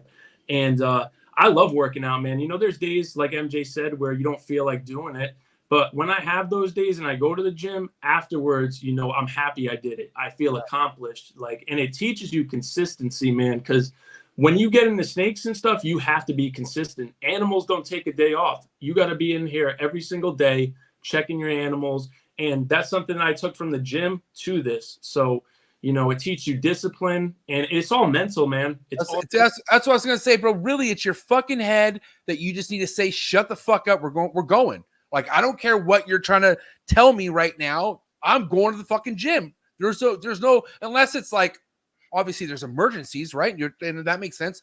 But at the end of the day, excuses are fucking in your head. Stop it, and I'll never forget, like, when I started realizing how excuses do nothing for you was when this collection started getting big. Because when I had my fucking goddamn miserable job before I went full-time in the reptile game, I'd work 14-hour days, like literally wanting to just pass out at work, so tired. But as soon as I got home, I got this second win because I'm like, yes, I got to go around my snakes. And I would be up in the snake room for like 4 hours, bro. And I don't know what it was, but I felt so happy to be in that moment. You know what I'm saying? And I think it was Mark Bailey that I was just talking to you about this, and Emilio, we spoke about this. But to be able to wake up with a purpose is probably one of the best gifts to have in life, bro. Like for something to get you out of bed and you're excited to fucking take it on. There's a lot of people who don't have that in this world, bro. You know what I'm saying? And I wake up so blessed. I thank God every day that I have something that just fucking, it's like turning a stove on. I get fucking lit and I get ready to go. But why not take care of your health to do everything with it? So now I'm realizing, as much as the snakes and reptiles make me happy, what's the point of this if you're not healthy? What's the point? What's the point of doing this if you're obese, you're unhealthy, you're like whatever the fuck? There's so many things that could go down the list of things that you choose to do to get you in that position in life. Life's too short, bro. Let me add one more thing before we change topics. I'm not changing topics. We're ending it. We're going another hour on this. I'm just kidding. No, all right. If you guys can balance your checkbook, okay?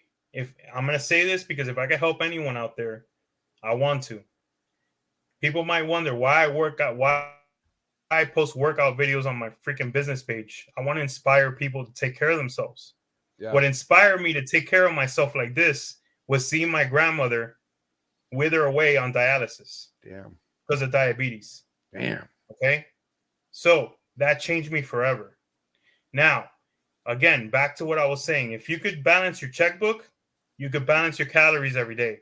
Is it a pain in the ass? Fuck yes. But guess what's worse? Being on a fucking chair. Yeah. You know, at fucking DaVita for 4 hours working to live. Yeah. Or shooting yourself with needles. Yeah. Fuck, bro. Facts. Yeah. So either way, I'm just saying, man, like everyone's life becomes easier when they have reptiles in it. It's a fact. Reptiles are enjoyable. It's therapeutic. But it doesn't help you. Like, it doesn't fix your happiness forever as if you're not taking care of everything else. Like, there's just a lot of things you need to balance in life in general. Life's not easy, dude. What's crazy is you think you got one thing down in life. Well, guess what? There's probably fucking 20 other things you need to work on next. And that's what it's all about. Life is one huge balancing act. And bro, I don't know how many times I fucking fumbled my little balls that I'm juggling, but it's okay. You pick them up again and you just keep going. And I got to tell you right now, man, there's just so many people out there who just don't challenge themselves like the way they need to. And it's either whatever, but being uncomfortable is a good thing sometimes. Stop being so comfortable all the time. Fucking be uncomfortable and watch what happens. Things start to happen when you put yourself in uncomfortable positions. Like get into the ball python game. Uncomfortable. I'm just kidding. Nothing's easy in life, bro. Okay. Yeah. Everyone out there worried about the market and fucking crying and freaking out. Guys, Well, lock okay, in. Ignore the like- noise. Okay, guys, good point, right? How many, and you have Facebook, Big Mike? You're on Facebook? No, I'm not on Facebook, man. I don't really like Facebook too much. Okay, I don't stay blame you. off. But you'll see the most regular seasoned breeders be a part of a negative cloud of just shit talking sometimes on comment threads. You'll just see the same people, right? But you'll never see the most relevant, most people killing it in the hobby ever chime in or ever comment on, even though they should and they want to sometimes. You won't see Miguel. You won't see Justin. You won't see Ozzy. You won't see Mark Bailey. You won't see the biggest motherfuckers even giving a 2 cents looks at that shit because they're too busy. They got too much shit going on in their fucking lives. And the thing is, these people don't. They wish they could be busy, but they don't. They have so much time on their hands where they can feel better bashing people in a fucking comment thread. That's the world of Facebook. Facebook is a dark, depressing fucking place. It can be, depending what you're there for. But I just realized the ones making the biggest noise, which comes from the cheap seats, it's never anyone relevant, bro. And that's why I'm always like, what? Even myself, even though I want to, I feel like I need to stand up for myself. But it's like, why? Why even? What's the point? Like, why even give them that? And that's why you kind of have to come with that crossroads on what's even worth paying attention to and what's not. And I'm not mad at you, Mike, for not having Facebook. I just know, though, Facebook sometimes is the place that gets information before Instagram. And I feel like I have to have Facebook because emerald tree boas, even ball pythons be posted on there that before Instagram. So it's kind of like you got to have Facebook in a sense. Mike, what I would say is you don't have to really participate in the groups, but building a Facebook following is also very important. It's another box to check off, bro. Yeah, for sure, man. I wouldn't say very, but it's important. I'll think about it, man. Like, even with social media, even Instagram, man, like I'm not a big social media dude. I really just started it to try to market my snakes. And, I never thought it would grow to what it grew to. That just kind of happened. I didn't want to get into snakes to become Instagram famous or an influencer. Like, I got into snakes because I love animals. Like, I'd be doing this even if nobody saw me doing it. But I'll take that into consideration and think about it, man. It's just, I'm already on Instagram, YouTube, TikTok, man, and it's a grind. And I'm sure you guys understand. I'm sure you guys are all on that. And, it's a grind to keep up with all that stuff, man. It's literally a full-time job. Yeah. Tick is rough, bro. I can't stand Tick. I have it. I use it once in a while. But Facebook, I only use for business now, 100%. I don't post anything personal at all. One more thing I want to say to everyone out there before we change topics, or if we do change topics, guys, ignore the noise and lock into your projects. Ignore the fucking noise. Yeah, I never engage with haters, man. You got to keep haters out of your community because as you continue to grow and get bigger, you need to anticipate the hate coming. You might get a lot of love, but there's always going to be someone coming along and hates on you. And my advice to people that are growing and trying to really have a big influence in the reptile industry or whatever industry they're in is that you got to anticipate the haters. Don't engage them. Keep them out of your community. And eventually, when you grow a community from your positive influence and everything, your community will start fighting those haters for you. They'll start commenting back at them. Like I had the other day, somebody commented on one of my reels that my snake looked obese, and it was a baby banana pieball python that's body was hidden. And I must have had like 50 people that support me go and just attack this one person. I didn't even have to say anything to them. So I never engage with haters, man. And that's one thing that I think everybody should take advice on. And, just focus on what you're doing. If you can sleep with what you're doing at night, like if you can fall asleep easy, knowing what you're doing is the right thing, and you're taking care of your animals, you're putting in that work, then what anyone else says doesn't matter at the end of the day. Hey, does Justin have haters? For sure, 100%. Does Miguel have haters? Oh, yeah. For sure, 100%. Does Ozzy have haters? For sure, 100%. Anyone who's killing in anything is going to have a hater, bro. That's just the way the fucking cookie crumbles. So you need to look at it like, I'm being hated? Yes. Fuck yeah. That means I'm doing something. Because if you're not, then well, you're not really in nobody's mind. But when you live rent free in so many people's minds, you're on the right track. Yeah, that's something that me and MJ talk about a lot. In the beginning, I used to tell him I'm very thin skinned, but it's good now. Yeah, I think you kind of learn to deal with it too over time. Like you just like you see it now. I kind of just laugh when I see it. Like I just laugh, and if it's something bad, I just block them, man. I don't even care about the view or the like. Just get off my page. Yeah. But anyways, all right. Listen, I got another topic I want to kind of get into, and I'm just curious as far as how you feel things are going to plan out. Because obviously you and I are kind of first seeing the dip in a market in the ball python game. But how quick do you think things will turn around, or do you think things won't turn around? Like, where do you see things going right now? I definitely think they'll turn around. And, if you just look at the history of our country and our economy, on average, a recession will only last about 14 to 18 months on average. So eventually the economy is going to get better. People will start having extra money to spend on snakes. And I think the key to surviving the state of the snake market right now is you need to be mentally prepared and you need to be financially prepared. Everybody these days should have multiple streams of income. Like I work full time as a doctor. I make money off the snakes and I make money off of social media. Like you should have multiple sources of income. And when that market is booming, this is where wealthy people who are smart business people, they save their money. Now, when the market's down, wealthy people are going to start buying things. This is the opportunity where you should start investing into the stuff. And that way, when it goes back up, maybe that female you bought back right now, maybe in 2026, she's ready to breathe. And now the market is back up. So, I think those are the key to surviving it. And I think a lot of people are panicking right now. I think that's why we're seeing a lot of collections being sold off. I think that's why we're seeing a lot of these auctions. And, I don't know how you guys feel about the auctions. I mean, as a buyer, I think I'm glad you brought that up. I want to say something about the auctions. Go ahead. I was going to say, as a buyer, I think the auctions are cool because some of the snakes I've seen on the auctions, like I'm mind blown that these snakes are getting auctioned off.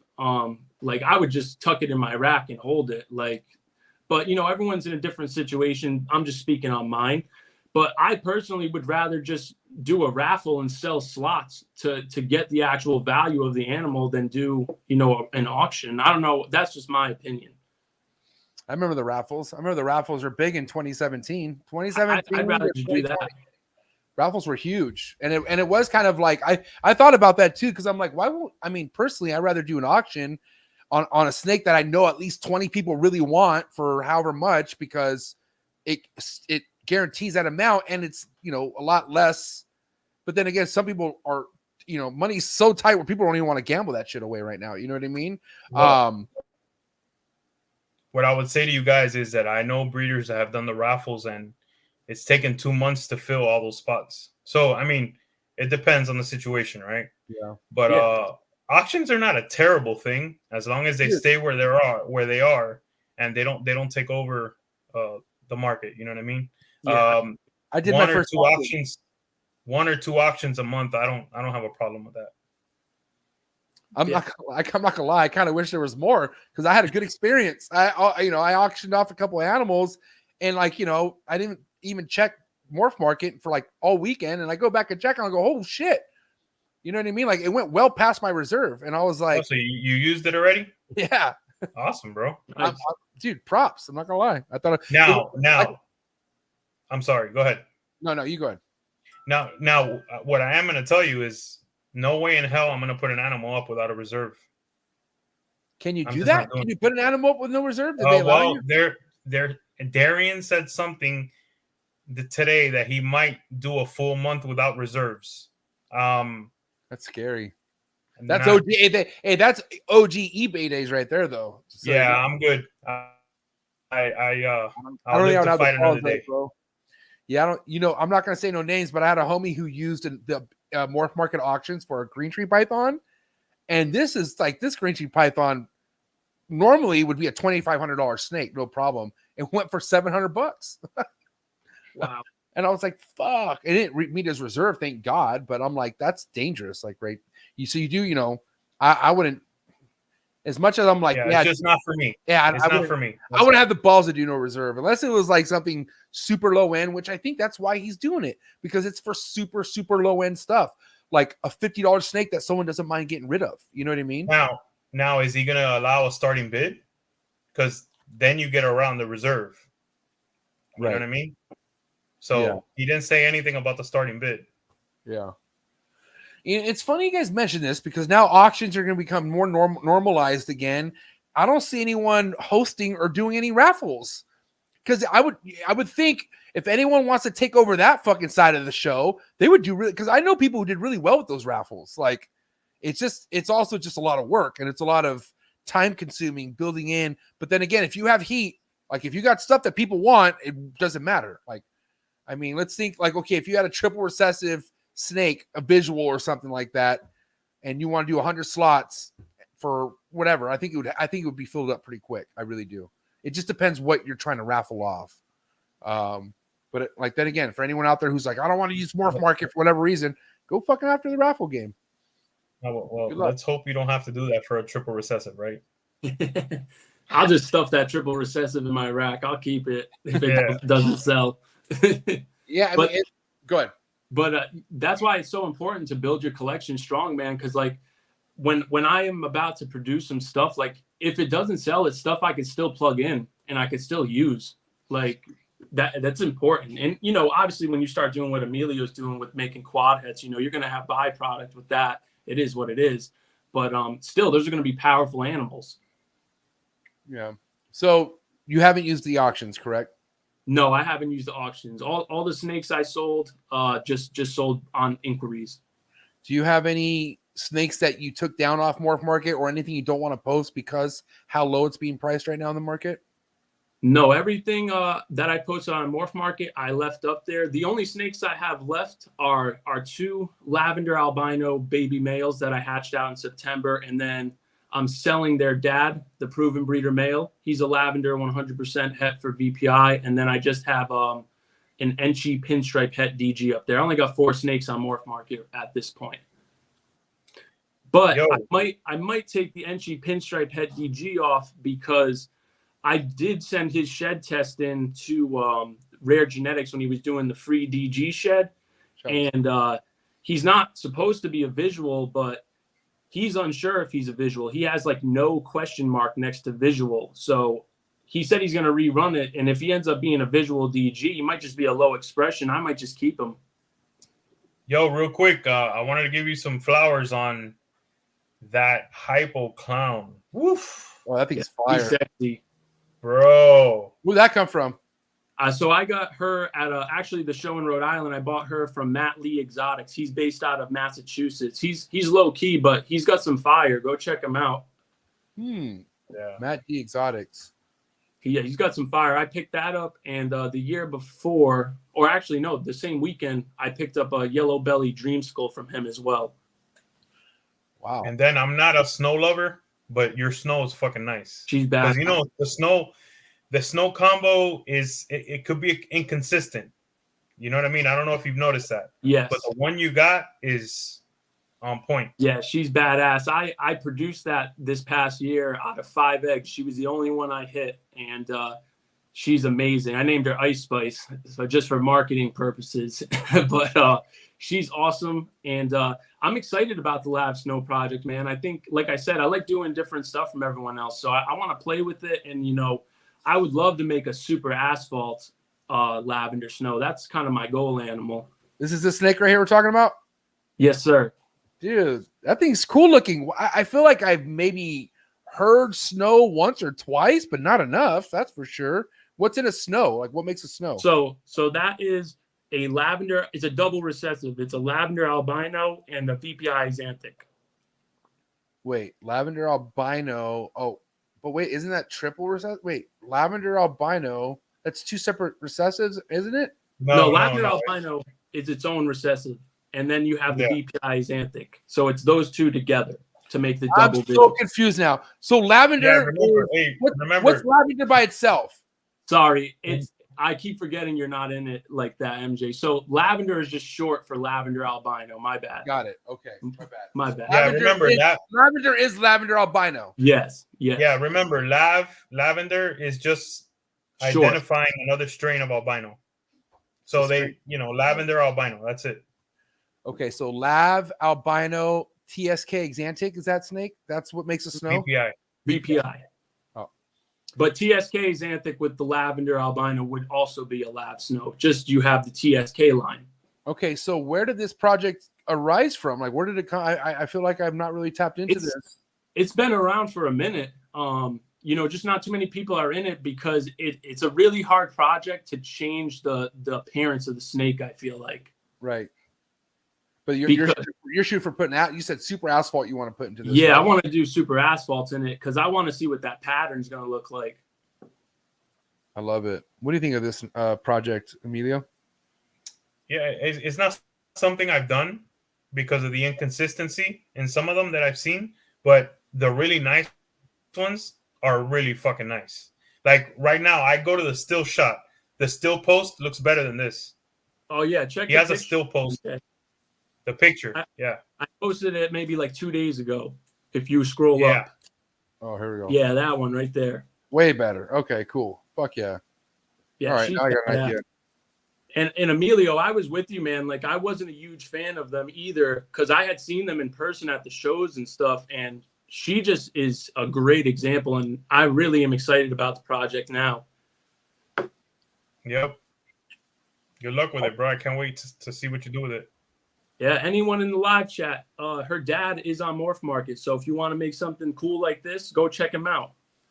That's what's up. I really like that you just have projects in your mind that people aren't really all fucking like bandwagon about. You know what I'm saying? I think that's kind of why you need to stand tall on shit that you just really feel good about versus what's popular. Because I'm shit. Emilio's Xanthic game is super respectable, but I don't know, Emilio, do you feel like there was a time when you were building your Xanthic shit when you felt like no one else was really building it? Like you were kind of doing that when everyone else was focusing on other shit? I got my first Xanthic in 2009 when Wow. nobody was fucking with Xanthic. I loved it. I named her Miss Silver and Black. That's why I love that Raider Mystique. Me and JD and a couple others we went deep into it, Yeah. And now, shit, I'm gonna be breeding for not quad heads. I'm gonna be doing homozygous double heads. I'm not doing triple heads. I'm doing triple heads with puzzle stuff. I'm way ahead of the game. I'm gonna be doing homozygous double heads and shit like that. So, and then after that, it's fucking bonkers. But yeah, when it comes to puzzle, I was a little late in the puzzle game. That's where I'm gonna have some triple heads, and I don't mind that because, those are I need puzzle animals, so I'm gonna keep all that stuff. It doesn't matter. I need puzzle too. I'm not gonna lie to you. Yeah, puzzle is dope. I don't have any puzzle yet, but I know my boy Darius. He wants to get into puzzle bad, and he wants to do Xanthic with it. Emilio, I love Xanthic. Xanthic is awesome. I don't have enough of it, to be honest. I only have a fire VPI Xanthic and then the lavender snow. But Darius, actually, I sent that fire VPI out to him, and he's saving to get a puzzle male to breed it to. Sweet. Man, it's kind of stressful, man, when you've been in the game for at least 3-4 years, and then you need to like add another project. Because it's true. Because I try to lie to myself and say whatever I have is all I need. But in the ball python game, you're full of shit because you always need to be thinking what's next or what I need to be adding. And if you're not, you're going to hit a plateau stage very quickly. That's why it's like, say what you want about the ball python game, but it is for players. It is for people who know how to move, people who know how to invest, when to get something, when not to get something. It's a moving game, bro. I'll tell you that. We talk about this a lot, Mike. A new gene easily turns into 10 to 15 animals. Mm-hmm. Absolutely. You got to build a good foundation, man, or you're not going to hit shit. Yep. Now I have a wrap-up question for you, Big Mike, and then Emilio will have a wrap-up question for you here soon. My wrap-up question for you is if there's anyone out there who's heard multiple podcasts and just maybe different vlogs and just advice from people about investing in 2024 as far as being a new person, right? But then there's also somebody hearing how like the market's never going to get better. How does someone really understand what they should be investing in the market in 2024, like being a completely new person?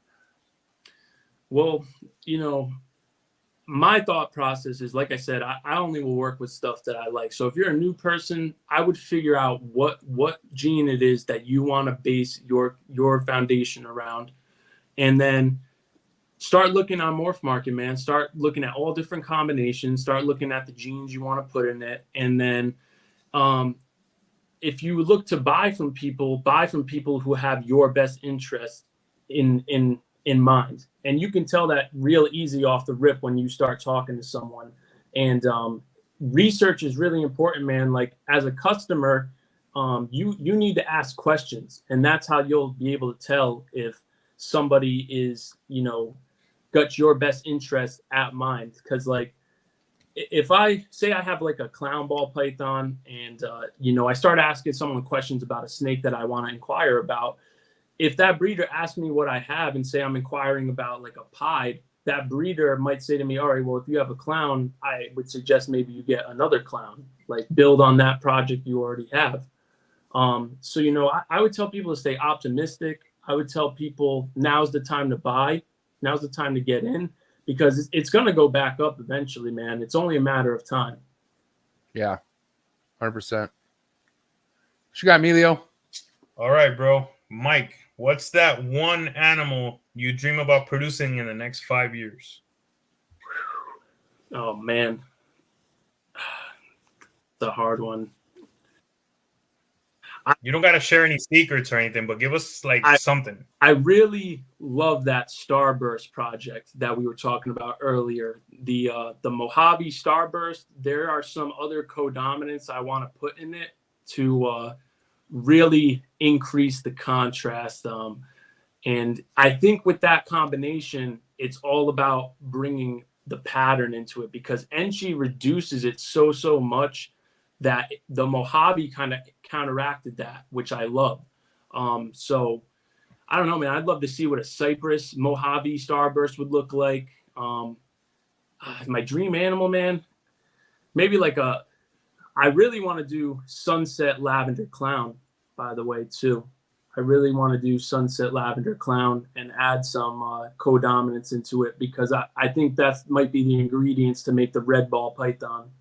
You got a lot of Sunset in your collection now or no? I don't, but I'm in Miguel's Patreon, and I already hit him up and said, look, bro, when you make a yellow belly Sunset, hit me up, because I'm cashing out on my Patreon savings account on that snake. And he said he's got me. So I'm waiting for that.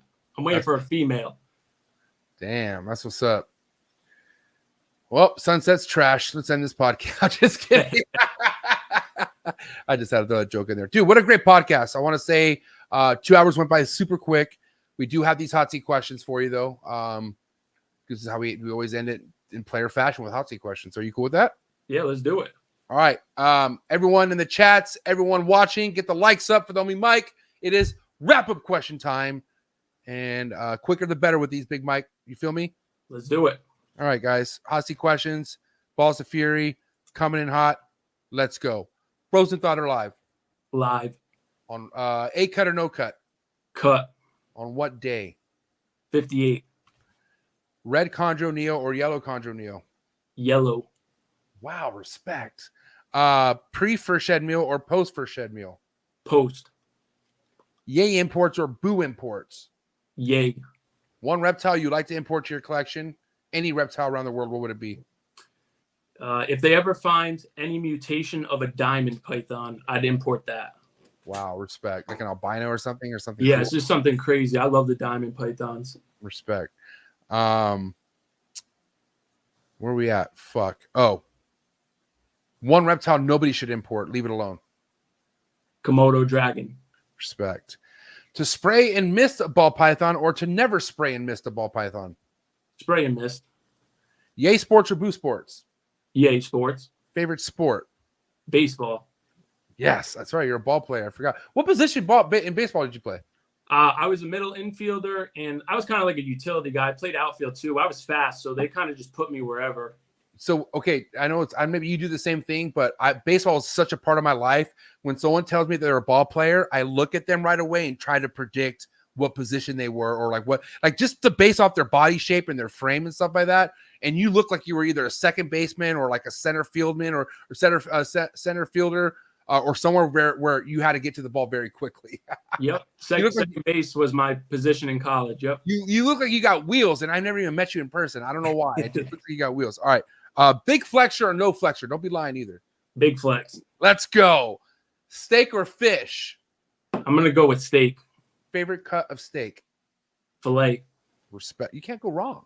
I don't know. I mean, like, because you think about how, like, it's easy to fuck up a steak, I guess. Would you think it wouldn't be? But the most steaks I've ever had messed up were steaks that were not filet mignon. Like, and you just can't go wrong with a filet mignon. And it's my always go-to for sure.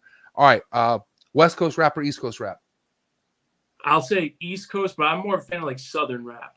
All right. So we'll drop your favorite Southern rapper or rap group or whatever. Future, man. Future's the GOAT. Atlanta. Damn, you're a big Future head, huh? I love Future. I love Key Glock a lot too. Key Glock is a beast. Yeah, but bro, Future in like the Purple Drink phase, like the I think it was 2013 15 or something like that. Bro, that was raw Future right there. That's what started my fitness career, because I don't look at now, but I like was hitting the gym super hard when I was in the fitness industry, and in my playlist all the time was the I forget the name of the fucking mixtape that he had. The DS2. It was DS2. Yes. Dirty Sprite 2. That's legendary. Dude, yes. Anyways, all right, moving forward. Little word association. First thing to come to mind: milk. Babies. Coco. Husk. First time ball python breeder. Excited. Your least favorite incomplete dominant in the ball python game. Blade. Yes. Thank you. Nobody relevant labels Blade. I'm telling you, I don't know why, but some people do not care to let people know that there's Blade in their animal. Fucking don't get mad at me. Thank you for saying that, bro. That was great. Oh my God. I'm Instagram trolls. Jealous.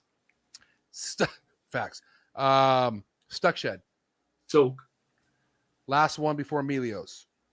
Coolest reptile podcast in the world. We're on it, man. Let's go. Emilio, hit him. By the way, I love Future.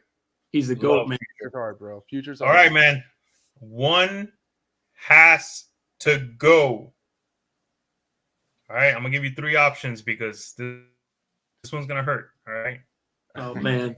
Hypo Clown, Dreamsicle, or Lavender Snow.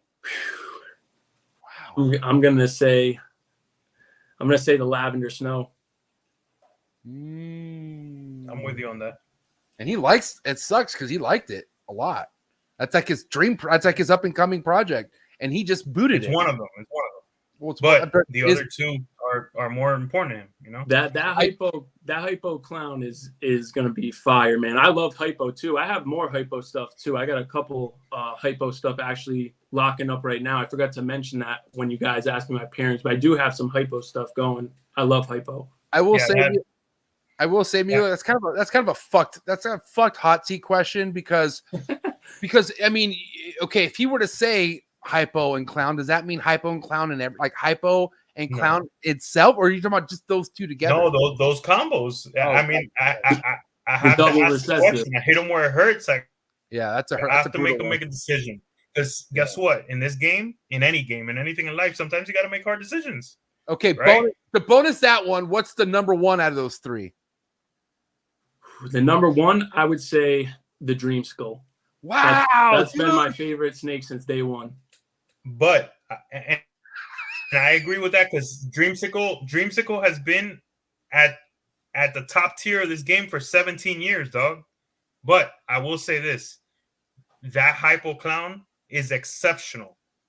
It's what I want to make someday. That's everything I want to. This is everything I want to be someday, and we're gonna floss this snake because it is fucking fire as shit. He's sexy. This thing is so ridiculous right here. And it's just Hypoclown, right? No other genetics. That's what it was sold to me as. I mean, some people have told me they think it has hurricane in it, but I don't think so. God damn it.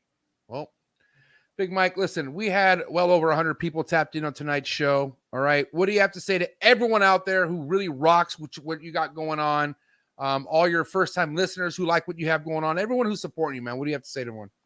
I want to say a huge thank you to all you guys. I really appreciate everything. I also want to give a big shout out to my team, the Recessive Gang, Darius, AJ, and Dre. Thank you guys for everything you guys bring to the table and for supporting me from day one. And, you know, I also want to say to everybody in the chat, if you guys ever want to reach out, talk, or need help, you know, or you're having a bad day, just hit me up, man. I'm here for everybody. We're all in this together. And, you know, I enjoy helping everybody. And I want to say a huge thank you to everyone. I never thought I would get this much support in anything in life. So it's really amazing to see. I love that. No matter what it is that you're doing, it's noticeable and it's becoming more noticeable. But all I know is like everything you have going on is positive. It's great. It brings more people together and it just puts other people on even further than they're already putting themselves on, and other, you know, it's all positivity, bro. It's all growth. Like you said, we're all going to eat, and that's what it's all about. So, and in honor of my first time on the Trap Talk, anybody in the live chat, if you don't have a US ARC membership or know someone that doesn't have one, I want to donate one to them. Respect. Damn, I like that. First time New Breeder on the Block has ever done something that notable. Amazing. So yeah, just hit me up or hit up MJ and let me know and we'll make it happen. If you hit me up and you've been in the game for a while, shame on you. I'm giving you shout. Just kidding. No, seriously. If you're just hit him up because I know I could be a dick. So just go to the homie here. He's looking to help you out. And yeah, dude, honestly, Mike, I'm so glad this show happened. And I could tell you right now, this won't be the only time we see you on Trap Talk. But everyone, please go give him a follow. I will say the best way for anyone to be on top of your stuff, follow your IG. That's it. You're all about the IG for. Yeah, I'm on IG and I'm going hard on YouTube as well. I post a lot of educational stuff on YouTube. So if you guys want to check that out, check out my YouTube channel as well. And I'm also on TikTok. So check that out too. I'm trying to grow both of those platforms as well. All right, man. Thanks for everything you do, Mike, and we'll see you soon. But everyone, please give it up for the homie Mike. Balls of Fury. It's a wrap, ladies and gentlemen. Peace, you guys. Thank you for having me. All right, man. Enjoy yourself. Enjoy your night, Mike. Talk to you soon. Thank you, guys. Have a great night. Peace. That was great. What a guy. Yeah, awesome show. Good. That was good. How do you feel? Great. It was great. Yeah. Are you going to go follow him now? I followed him this weekend. I'm just kidding. He's good, bro. He's good. Dude, where else in the fucking reptile game do people, grown-ass men, have real conversations like this? They don't. Yeah. This is the coolest fucking reptile podcast in the world because we're just all here to try to better ourselves, man. And I just love where three guys who have something in common could just really talk about something that can maybe inspire or help somebody out there. And that's all I want, you know? Facts. And, you know, we're all a little better after this one, so. And I will say, Emilio, dog, you make me want to be better, dog. Like I just don't want it to seem like, because I know you feel like I do a lot for you, but you do just as much for me. And I want you to know that. All right. Because every day you fucking wake up in the morning and you motivate your crew, you motivate my crew. It's all going to lead somewhere. So, and I like that we did discuss how there's going to be times where we don't feel like we need to do something. And that's when we fucking do it the most, man. Because that's, you know, life's all about the mental, man. Like, it's so crazy how when people can figure this out, everything else becomes easier. And guess what? My weakest muscle to this day is my fucking mind. This is not easy to work out. Like, you know how you were talking about get your mind right. And like, that's probably one of the hardest things to do for some people out there, just so you know. So it's not easy. Take it day by day. And nobody's perfect, but we just got to build every day and get better. You know how we like to say, you know, day by day, brick by brick, every day, try to make small progressions, man. You know, all we could do is take it day by day. It's physically impossible to do any more, but then take it by day. You know what I'm saying? So, I appreciate the kind words, man. You know, Another great Monday in the books, Emilio. We had over 100 people, well over 100 people tonight. What do you have to say to all the supporters? Well, thank you guys. Thank you for supporting all three of us tonight. You know, if you need anything, just again give us a holler, man. You know, send us a message if you need something. We're here. You know, Villa Reno Reptiles on Instagram. Go follow, join the V Unit family.